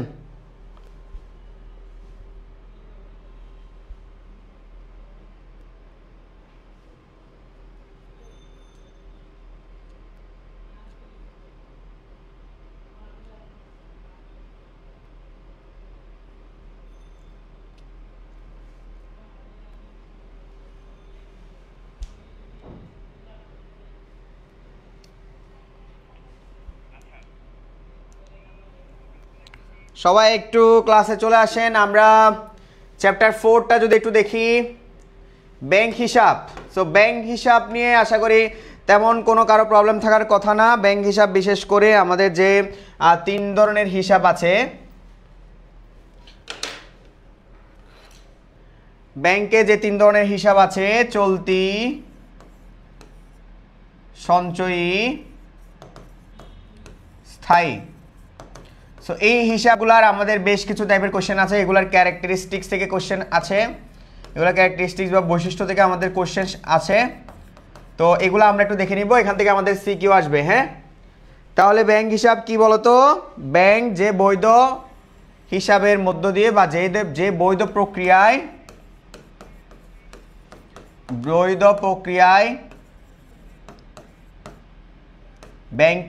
ব্যাংকের সকল বৈধ কর্মকাণ্ড হচ্ছে কি ব্যাংকিং। হ্যাঁ, এটা হচ্ছে। এবং ব্যাংক হিসাব বলতে যে বৈধ প্রক্রিয়ায় ব্যাংক গ্রাহকের সাথে সম্পর্ক স্থাপন করে, গ্রাহকের সাথে সম্পর্ক স্থাপন করে। তাহলে যে বৈধ প্রক্রিয়ায় গ্রাহকের সাথে ব্যাংক সম্পর্ক স্থাপন করে তাকে আমরা বলি হচ্ছে গিয়ে তোমার কি ব্যাংক হিসাব। নমুনা কার্ড কাকে বলে? যেখানে হচ্ছে তোমার হচ্ছে স্বাক্ষর নেওয়া হয়। এবার বলো তো কেওয়াইসি মানে কি বলো তো? কেওয়াইসি মানে হচ্ছে know your customer, know your customer. আচ্ছা, নো ইয়োর কাস্টমার। এরপরে একজন ছাত্রের কোন হিসাব খোলা উপযোগী হবে? ওকে, তাহলে একজন ছাত্রের হচ্ছে কি হিসাব খোলা বলো তো? সঞ্চয়ী হিসাব। ওকে, একজন ব্যবসায়ীর জন্য কোন হিসাব খোলা উত্তম হবে? সেটা হচ্ছে চলতি হিসাব। একজন ব্যবসায়ীর জন্য হচ্ছে চলতি হিসাব খোলা উত্তম হবে। কেওয়াইসি ফর্ম বলতে কি বোঝায়? কেওয়াইসি ফর্ম বলতে বোঝায় নো ইউর কাস্টমার, যেখানে গ্রাহকদের যাবতীয় সকল ইনফরমেশন সেখানে ইনক্লুডেড থাকবে। চলতি হিসাবের বিপরীতে ব্যাংক সুদ প্রদান করে না কেন? কারণ চলতি হিসাবে তারল্য সংকট থাকে, কারণ তারল্য বজায় রাখতে হয়, সবসময় টাকা রাখতে হয়। এক্ষেত্রে ব্যাংক কিন্তু প্রফিট দিতে পারে না। কোন হিসাবে ব্যাংক চেক বই প্রদান করে না? সেটা হচ্ছে স্থায়ী হিসাবে ব্যাংক কোনো ধরনের চেক বই প্রদান করে না। স্থায়ী হিসাবে ব্যাংক কোনো ধরনের চেক বই প্রদান করে না। ওকে, একটি ব্যবসায়ের জন্য কোন ধরনের হিসাব উত্তম? একটি ব্যবসায়ের জন্য হচ্ছে তোমার চলতি হিসাব খোলা উত্তম। এতটুকু আমরা বুঝছি।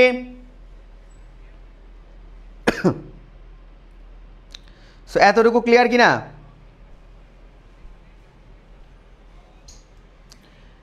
এই এতটুকু পর্যন্ত ক্লিয়ার কিনা?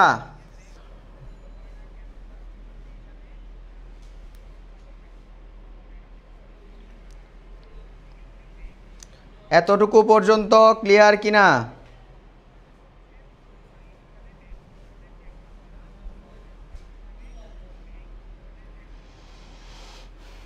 যদি ক্লিয়ার হয় একটু কমেন্ট করে জানাও। হ্যাঁ রিজবি বল। এই তো আমি ক্লাসে বন্ধু, পরে ফোন দিব না। ওকে,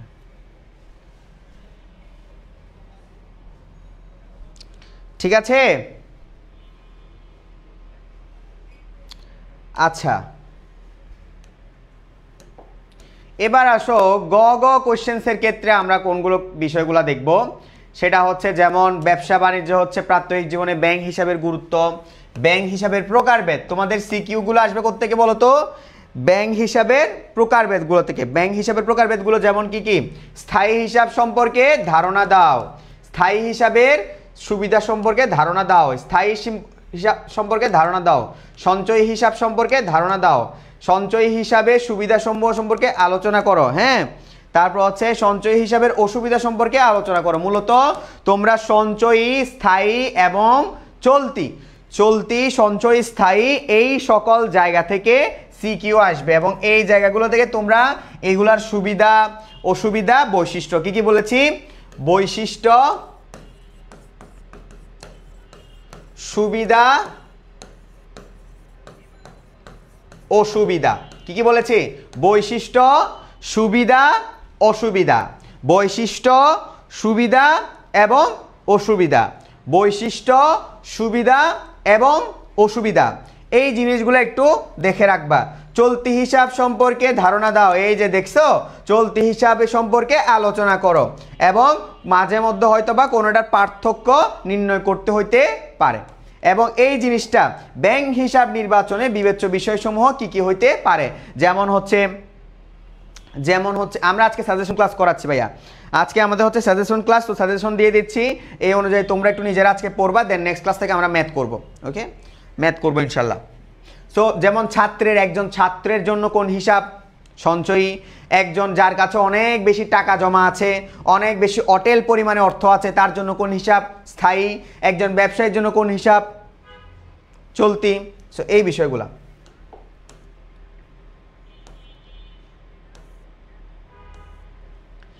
check, bill, bill of exchange এবং promissory note. Cheque, bill of exchange এবং promissory note. Cheque, bill of exchange এবং প্রমিসরি নোট বলতে কি বোঝায়? Cheque, bill of exchange, promissory note চ্যাপ্টারটা আমাদের জন্য ইম্পর্টেন্ট। সো চেক বলতে কি বোঝায়? আমানতকারী কর্তৃক, ব্যাংকের উপর লিখিত আদেশ। আমানতকারী কর্তৃক, আমানতকারী কর্তৃক ব্যাংকের উপর লিখিত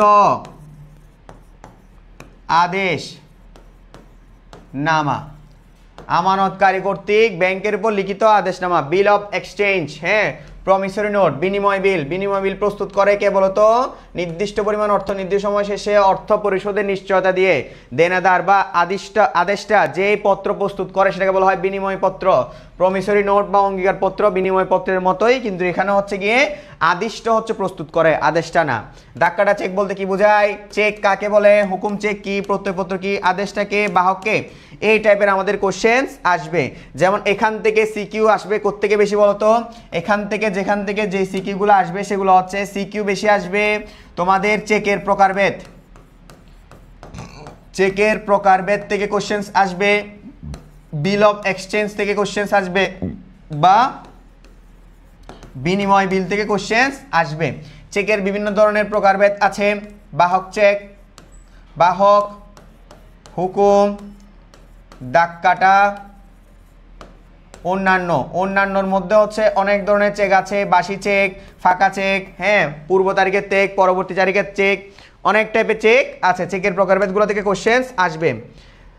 তারপর চেকের আদেশটা কে? চেকের আদেশটা কে বুঝিয়ে লেখো।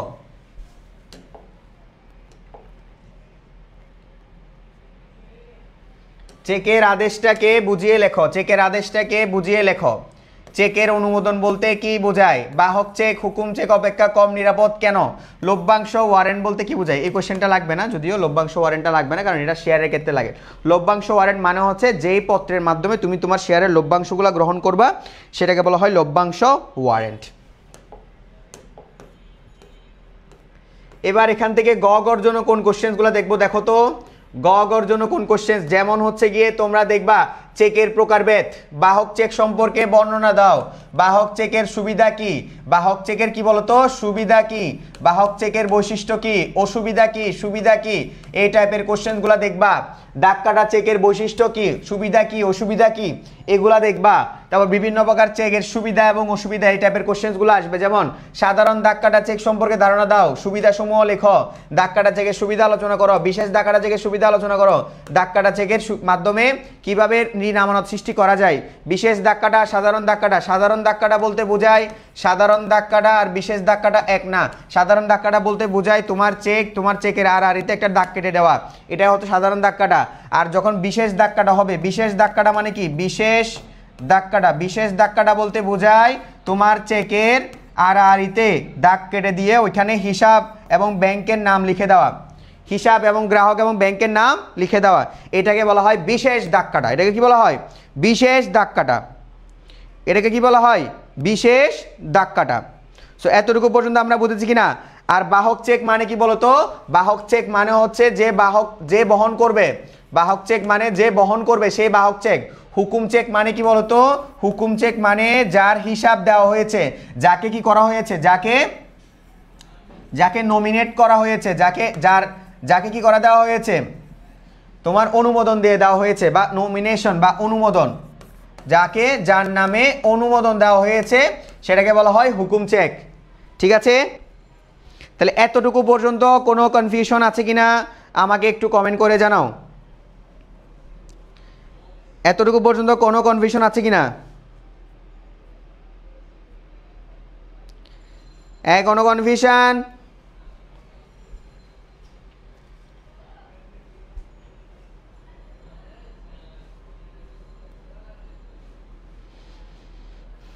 কোনো কনফিউশন আছে কিনা?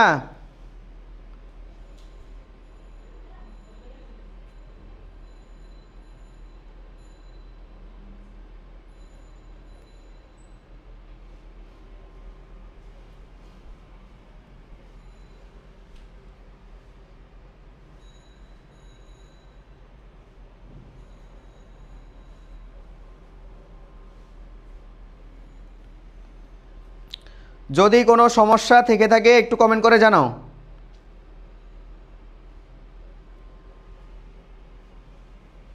যদি কোনো সমস্যা থেকে থাকে একটু কমেন্ট করে জানাও।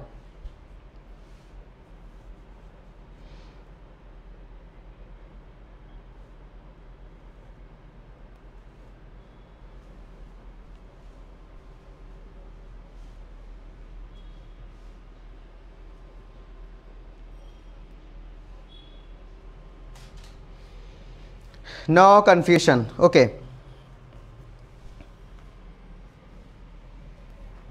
আচ্ছা,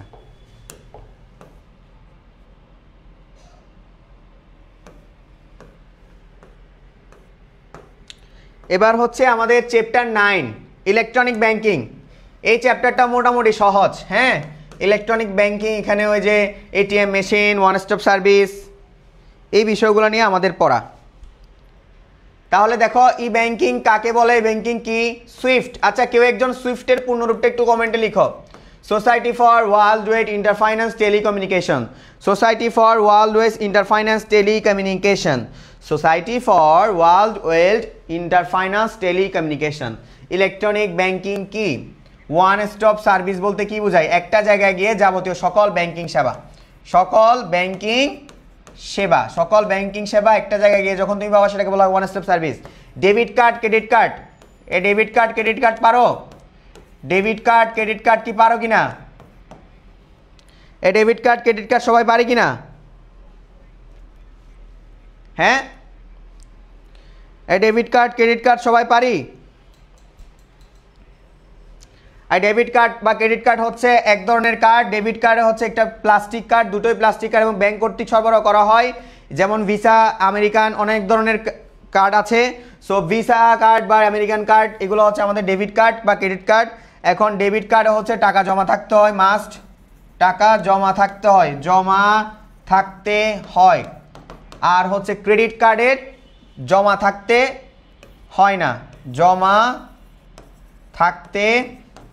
হয় না, এখানে জমাতিরিক্ত উত্তোলন করা যায়, জমাতিরিক্ত উত্তোলন করা যায়। ক্রেডিট কার্ডে জমাতিরিক্ত উত্তোলন করা যায়।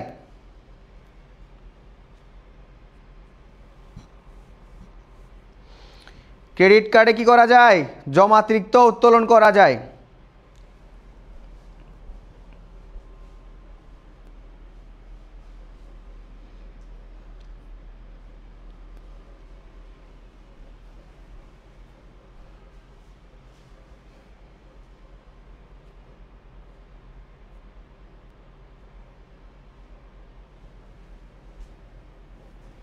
আচ্ছা, স্বয়ংক্রিয় নিকাশঘর বলতে কি বোঝায়? Automated clearing house. Visa card কোন ধরনের কার্ড?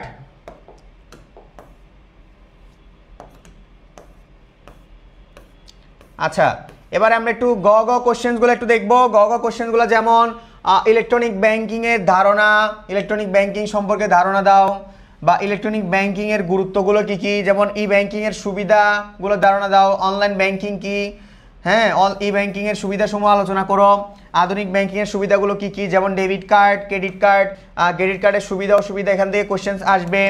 হ্যাঁ, ডেবিট কার্ডের সুবিধা অসুবিধা কোশ্চেন আসবে। পণ্য ধারে ক্রয়ের ক্ষেত্রে কোন কার্ড বেশি ইম্পর্টেন্ট, সেটা হচ্ছে ক্রেডিট কার্ড। ডেবিট ক্রেডিট কার্ডের মধ্যে তুলনামূলক পার্থক্য নির্ণয় করো। হোম ব্যাংকিংয়ের আলোচনা করো।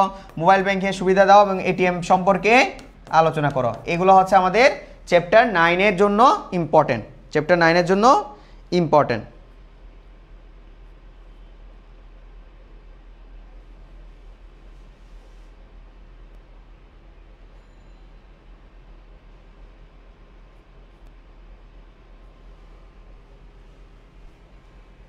ঠিক আছে, কোনো প্রবলেম?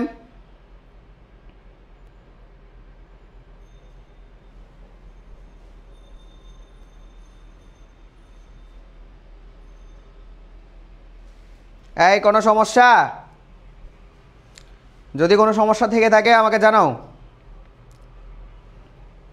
ওকে, দেন আমরা আরেকটা চ্যাপ্টার মনে হয় আছে, সেটা হচ্ছে বীমা সম্পর্কে ধারণা দেওয়া।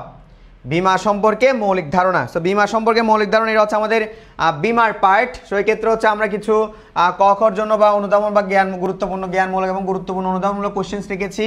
যেমন বীমা কি, বীমাযোগ্য স্বার্থ বলতে কি বোঝায়, প্রিমিয়াম কি, বিশুদ্ধ ঝুঁকি কি, ব্যবসায়িক ঝুঁকি কি, তারপর বীমার বেশ কিছু নীতি আছে, নীতিগুলো একটু দেখবা। ওকে, এবার আসো হচ্ছে গ কোশ্চেন্সের জন্য কোন কোন টপিকগুলো ইম্পর্টেন্ট, যেমন হচ্ছে ঝুঁকির ধারণা, ঝুঁকির প্রকারভেদ, আর্থিক ঝুঁকি কাকে বলে, হ্যাঁ তারল্য ঝুঁকি কি, আর্থিক ঝুঁকি কি, কোম্পানি ঝুঁকি কি, ওকে পোর্টফোলিও ঝুঁকি কি, এগুলোও দেখবে একটু। বীমা ব্যবসায় সদ্বিশ্বাসের নীতি বলতে কি বোঝায়, বিশ্বাস, হ্যাঁ স্থলাভিষিক্তকরণ নীতি। বিশেষ করে শোনো, বিশেষ করে বীমার পার্ট থেকে সবচেয়ে বেশি কোশ্চেন্স আসবে, সিকিউ আসবে নীতি থেকে। আবারও বলছি, নীতি থেকে সবচেয়ে বেশি সিকিউ আসবে। 100% মিলাই নিও খাতায়, 100% খাতায় মিলাই নিও, 100% খাতায় মিলাই নিবা যে সিকিউ আসছে সবচেয়ে বেশি থেকে এই নীতি থেকে। ঠিক আছে, নীতি পার্টটা ভালো মতন দেখে যাবা, নীতি পার্টটা ভালো মতন দেখে যাবা। ওকে, আচ্ছা আনুপাতিক ক্ষতি বলতে কি বোঝায়, আর্থিক ক্ষতিপূরণের নীতি বলতে কি বোঝায়। আরেকটা দেখবা বীমাযোগ্য স্বার্থ, বীমাযোগ্য স্বার্থের নীতি, স্বার্থের নীতি। বীমাযোগ্য স্বার্থের নীতি বলতে কি বোঝায়, বীমাযোগ্য স্বার্থের নীতি বলতে কি বোঝায়।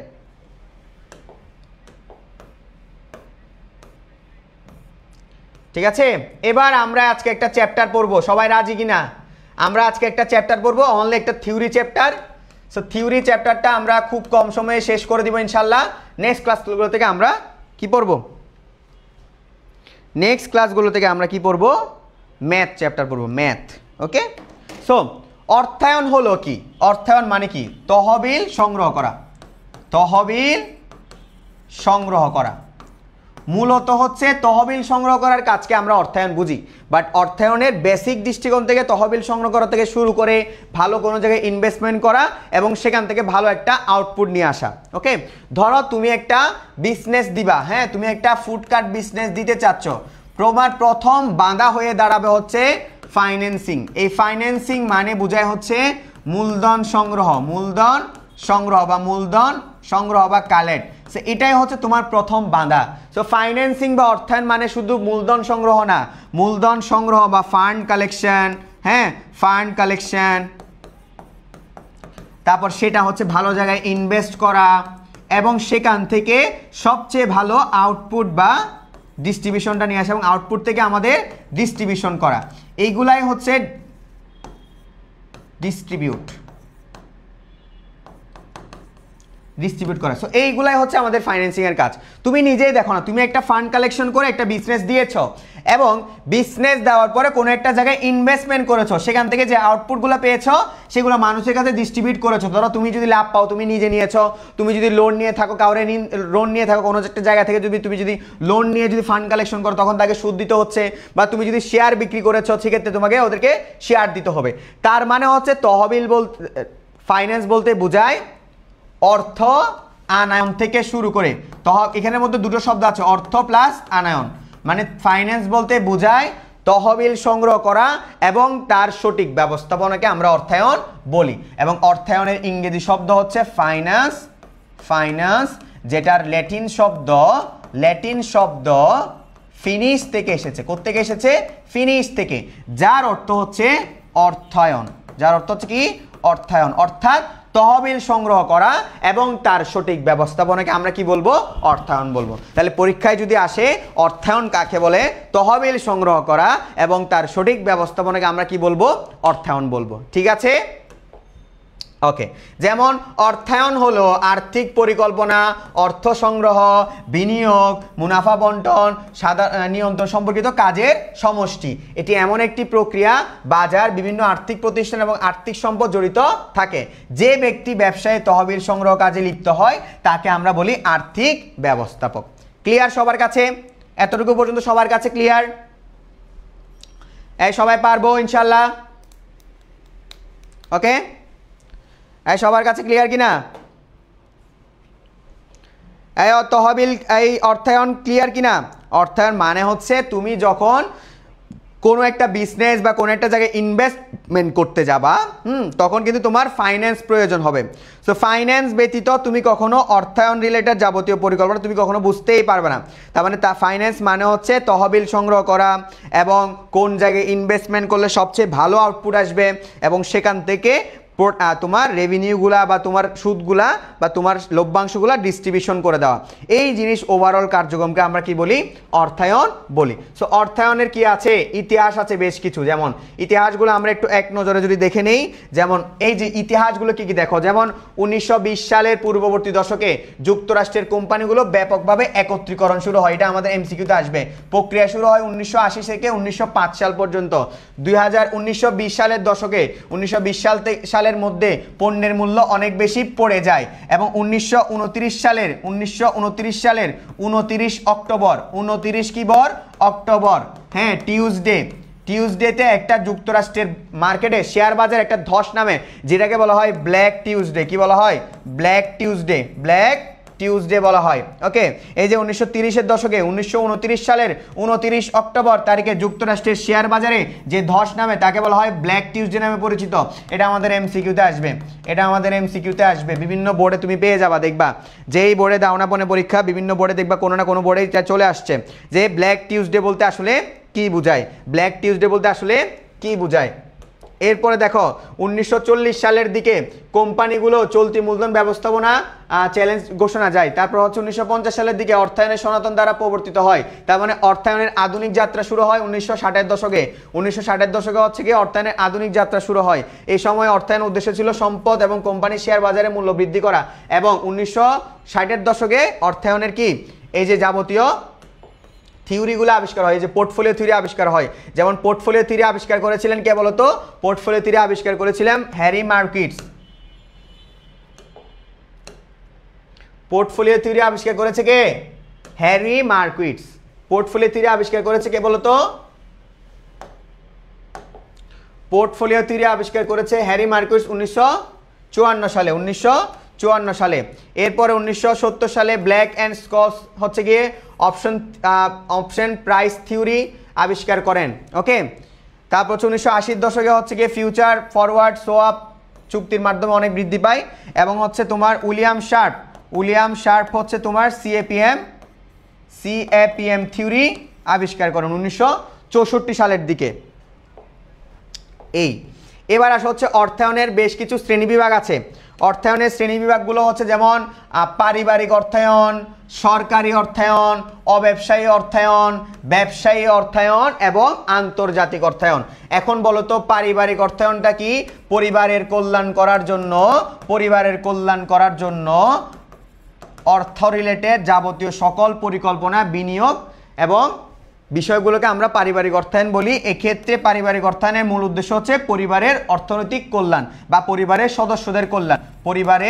সদস্যদের কল্যাণ করা।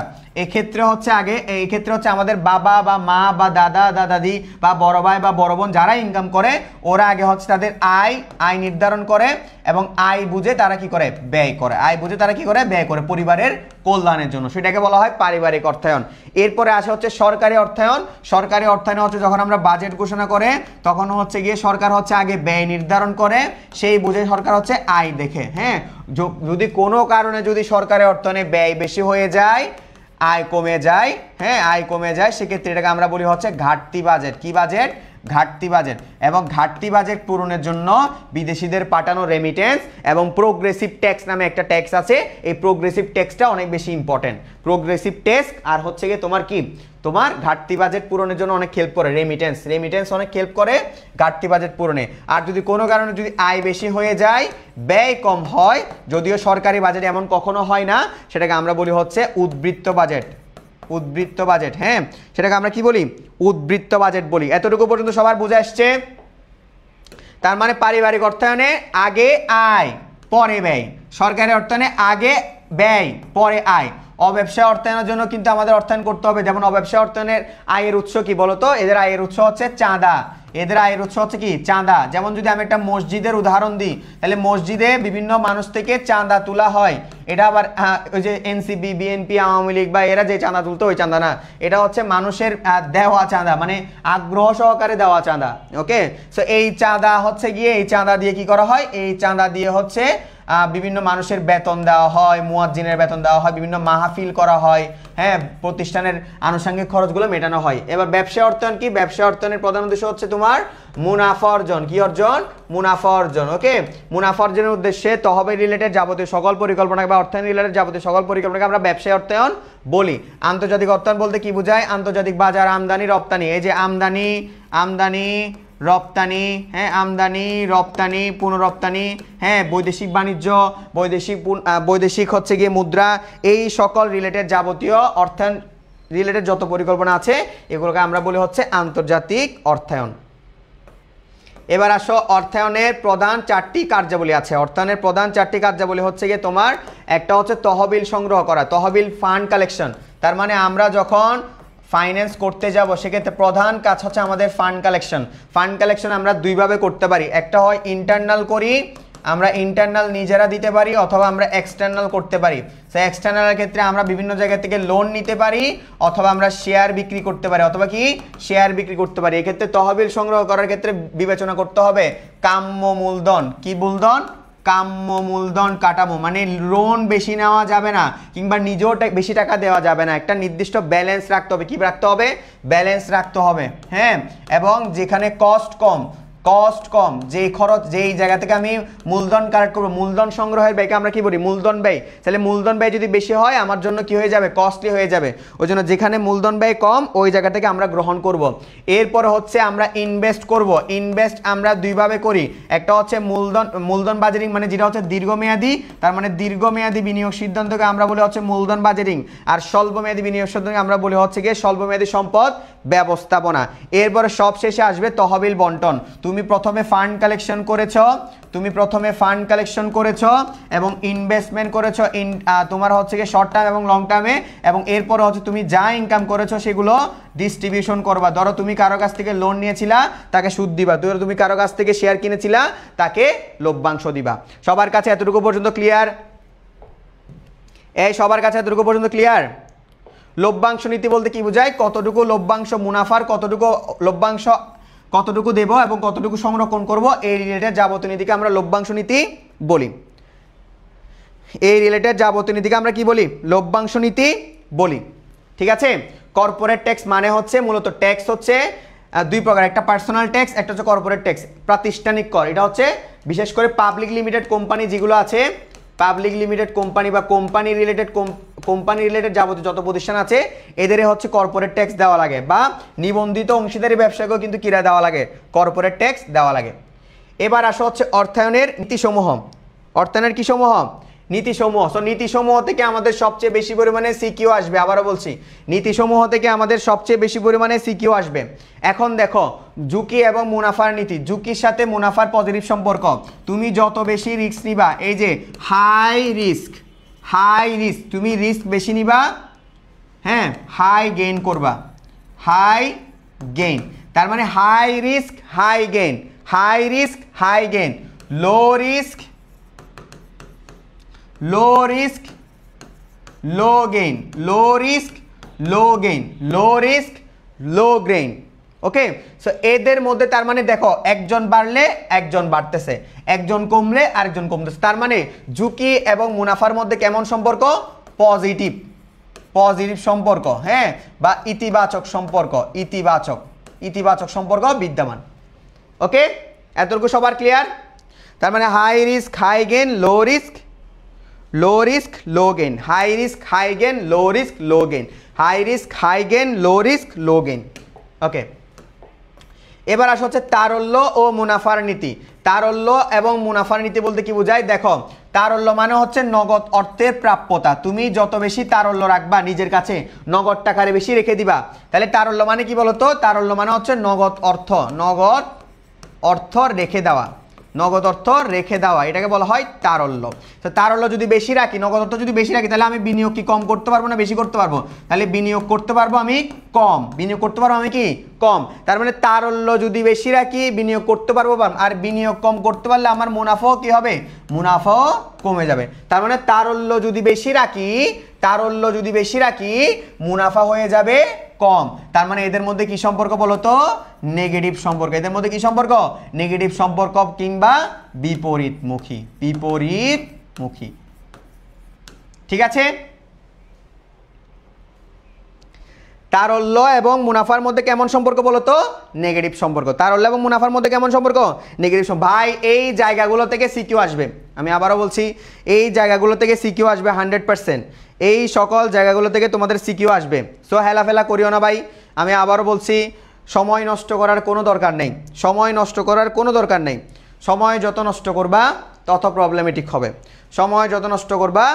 প্রবলেমেটিক হবে, এবার আসো হচ্ছে তোমার বৈচিত্র্যায়ন নীতি বা পোর্টফোলিও নীতি। সো পোর্টফোলিও নীতি বা বৈচিত্র্যায়ন নীতি বলতে কি বোঝায়? যে don't put all eggs in one basket.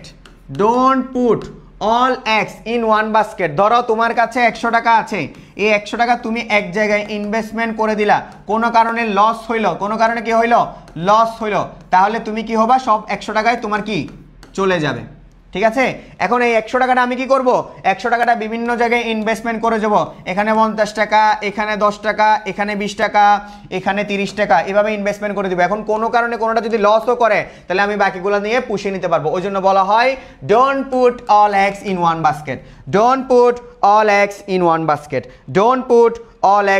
Basket, এই পোর্টফোলিও থিওরির জনক হচ্ছে তোমার কে?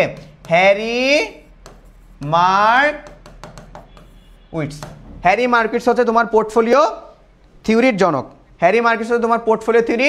জনক।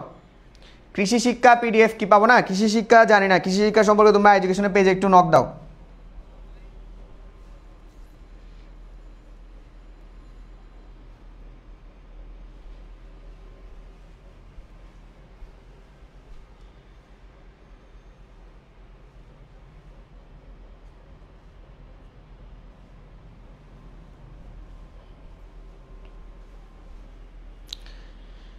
ঠিক আছে,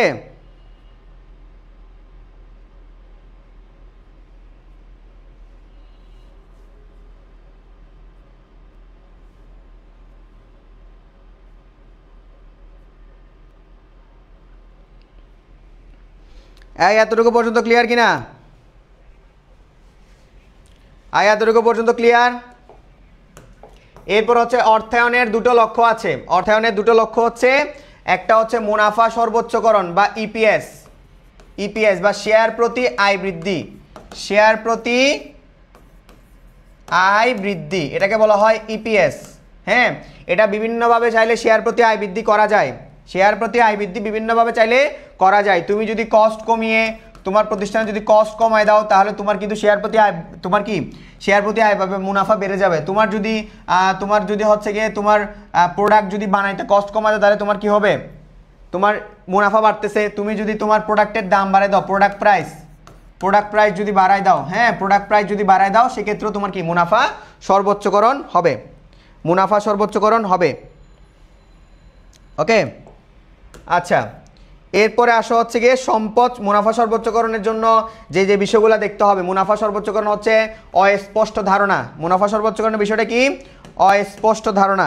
তারপর হচ্ছে অর্থের সমমূল্য, ঝুঁকি, এই সকল বিষয় বিবেচনা করে না। তার মানে হচ্ছে মুনাফা সর্বোচ্চকরণ না, আজকে অঙ্ক করাবো না, আজকে অঙ্ক করাবো না। মুনাফা সর্বোচ্চকরণ, দেখেন মুনাফা সর্বোচ্চকরণের ক্ষেত্রে হচ্ছে আমাদের অর্থের সময় মূল্য, রিস্ক, হ্যাঁ এবং হচ্ছে নগদ প্রবাহ কখনো বিবেচনা করে না। বাট আমরা যখন হচ্ছে সম্পদ সর্বাধিকরণে যাব, সম্পদ সর্বাধিকরণের ক্ষেত্রে হচ্ছে তোমার নগদ প্রবাহকেও বিবেচনা করে, টাইম ভ্যালু অফ মানিকেও বিবেচনা করে এবং হচ্ছে রিস্কও কি করে বিবেচনা করে, রিস্কও কি করে বিবেচনা করে। সো এই ক্যারেক্টারিস্টিক্সগুলো একটু দেখে নিবা এবং সম্পদ সর্বাধিকরণের ক্যারেক্টারিস্টিক্স একটু দেখে নিবা। এবং সম্পদ সর্বাধিকরণ মানে হচ্ছে শেয়ার প্রতি আয় বৃদ্ধি না, এটা হচ্ছে শেয়ারের বাজার মূল্য বৃদ্ধি, শেয়ারের বাজার মূল্য বৃদ্ধি, শেয়ারের বাজার মূল্য বৃদ্ধিকে আমরা কি বলি, সম্পদ সর্বাধিকরণ বলি। শেয়ারের বাজার মূল্য বৃদ্ধিকে আমরা কি বলি, সম্পদ সর্বাধিকরণ বলি। শেয়ারের বাজার মূল্য বৃদ্ধিকে আমরা কি বলি, সম্পদ সর্বাধিকরণ বলি। ঠিক আছে, ব্যবসায় কিছু নৈতিকতা আছে। এবার তোমাদের কাছে কিছু আমি এমসিকিউ দিয়েছি, নিজেদেরকে যাচাই করে নাও, কোশ্চেনের অ্যান্সারগুলো দাও, যাচাই করো। আমরা 10 মিনিট একটু তোমাদের যাচাই করব। ওকে, কোশ্চেনগুলোর অ্যান্সার দাও সবাই, কোশ্চেনের অ্যান্সার দাও।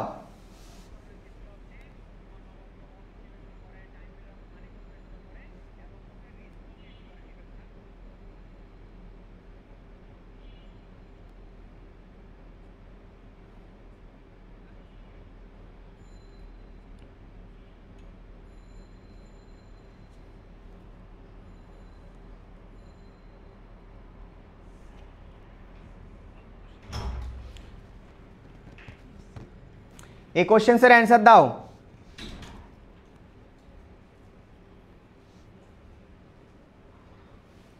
তাহলে ওভারে চলে গেছে।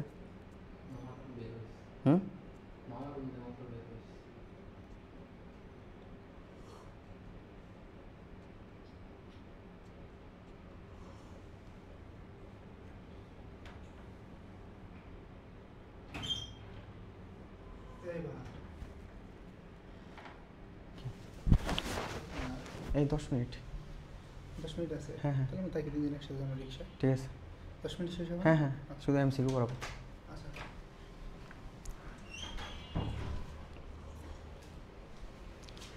এই বলো তো, ব্ল্যাক টিউসডে কবে হয়েছিল? যুক্তরাষ্ট্রের শেয়ার বাজারে যে 10টা নেমেছিল সেটাকে আমরা কি বলি, ব্ল্যাক টিউসডে বলি। সেটা হচ্ছে 1929 সালের 29 অক্টোবর। এবার মনে রাখবা 29 দিবে, মনে রাখবা। কালো মঙ্গলবার, মঙ্গলবার কেমনে কালো হয় আই ডোন্ট নো। আচ্ছা, নিচের কোনটি অর্থব্যবস্থার উদ্দেশ্য নয়? অর্থব্যবস্থার উদ্দেশ্য নয় কোনটি দেখো তো, প্রফিট ম্যাক্সিমাইজেশন করা উদ্দেশ্য, ডিভিডেন্ড ম্যাক্সিমাইজেশন করা তো ভাই উদ্দেশ্য না। ডিভিডেন্ড কেন আমি ম্যাক্সিমাইজেশন করতে যাব? ওয়েলথ ম্যাক্সিমাইজেশন, কস্ট মিনিমাইজেশন এগুলো ইম্পর্টেন্ট, কিন্তু আমি তো ডিভিডেন্ড ম্যাক্সিমাইজেশন করে আমার কোনো লাভ নাই। আমি শেয়ার হোল্ডারদের টাকা কামায় দেওয়া লাভ আছে আমার প্রতিষ্ঠানের? দরকার নাই তো। আমি চাইবো আমার প্রতিষ্ঠানের ওয়েলথ ম্যাক্সিমাইজেশন বা প্রফিট ম্যাক্সিমাইজেশন। হ্যাঁ ঠিক আছে, আমি শেয়ার হোল্ডারদের কামাই দিব, দরকার নাই, কোনো দরকার নাই। এবার আসো, চলতি সম্পদে বিনিয়োগ বৃদ্ধি করলে নিচের কোনটি বৃদ্ধি পাবে? চলতি সম্পদে আমরা যত বেশি বৃদ্ধি করব, এক্ষেত্রে আমাদের হচ্ছে গিয়ে লিকুইডিটি তত বেশি বাড়বে। হ্যাঁ, লিকুইডিটি আমাদের তত বেশি বাড়বে। নিচের কোনটি অর্থের সমমূল্যকে বিবেচনা করে না? দেখো তো অর্থের সমমূল্যকে বিবেচনা করে না কোনটা? দেখো তো অর্থের সমমূল্যকে বিবেচনা করে না হচ্ছে আমাদের কি প্রফিট ম্যাক্সিমাইজেশন। অর্থের সমমূল্যকে কি করে না? বিবেচনা করে না। প্রফিট ম্যাক্সিমাইজেশন অর্থের সমমূল্যকে বিবেচনা করে না। আয়ের যে অংশ শেয়ার মালিকদের মধ্যে বন্টন করা হয় তাকে বলা হয় কি বলতো? ডিভিডেন্ড। আয়ের যে অংশ শেয়ার মালিকদের মধ্যে দেওয়া হয়, যেমন শেয়ার মালিক যারা ওরা পায় লভ্যাংশ, ওরা পায় লভ্যাংশ। যারা হচ্ছে ঋণ নেয় তারা পায় হচ্ছে সুদ। হ্যাঁ, আর যদি মালিক বা ওনার হয় তারা পায় মুনাফা, ওকে? এইগুলো একটু মাথায় রাখবা। বা লাভ, মুনাফা বা লাভ বললেই বেশি ভালো, বা প্রফিট। ঠিক আছে। অর্থায়নের স্বল্প মেয়াদী লক্ষ্য কি? অর্থায়নের স্বল্প মেয়াদী লক্ষ্য হচ্ছে প্রফিট ম্যাক্সিমাইজেশন। হচ্ছে অর্থায়নের স্বল্প মেয়াদী লক্ষ্য। প্রতিষ্ঠানের নিট মূল্য বৃদ্ধি করার উদ্দেশ্য কি? নিট মূল্য মানে হচ্ছে ওয়েলথ ম্যাক্সিমাইজেশন। নিট মূল্য মানে কি? প্রতিষ্ঠানের শেয়ারের বাজার মূল্য বৃদ্ধি করা। প্রতিষ্ঠানে যখন আমরা শেয়ারের বাজার মূল্য বৃদ্ধি করব সেটাকে আমরা বলবো হচ্ছে ওয়েলথ ম্যাক্সিমাইজেশন। এরপর হচ্ছে ঝুঁকির সাথে সম্পর্ক কোনটি বলতো? ঝুঁকির সাথে সম্পর্ক হচ্ছে ইনকাম। এবং এদের মধ্যে পজিটিভ রিলেশন। হ্যাঁ, কোন রিলেশন? Positive relation. দীর্ঘমেয়াদী তহবিল দ্বারা কোন ধরনের সম্পদ সংগ্রহ করা হয় বলতো? এটা হচ্ছে ফিক্সড। দীর্ঘমেয়াদীর জন্য আমরা ফিক্সড সম্পদ সংগ্রহ করি। কোন প্রকল্পে অর্থ বিনিয়োগ করলে বিনিয়োগ হতে যে আয় পাওয়া যায় তাকে কি বলা হয়? তাকে বলা হয় আউটফ্লো। আচ্ছা, কি বলা হয়? আয় পাওয়া যায়। আয়টা হচ্ছে ইনফ্লো, আর যেটা আমরা বিনিয়োগ করি সেটা হচ্ছে আউটফ্লো। ঠিক আছে। সো আমরা নেক্সট ক্লাস থেকে ম্যাথ করব। আজকে আমাদের এতটুকুই। সবাইকে পিডিএফ দিয়ে দেওয়া হবে, এবং পিডিএফ তোমাদের কমার্স পেজ থেকে তোমরা পিডিএফ পেয়ে যাবা। Commerce page, I education commerce.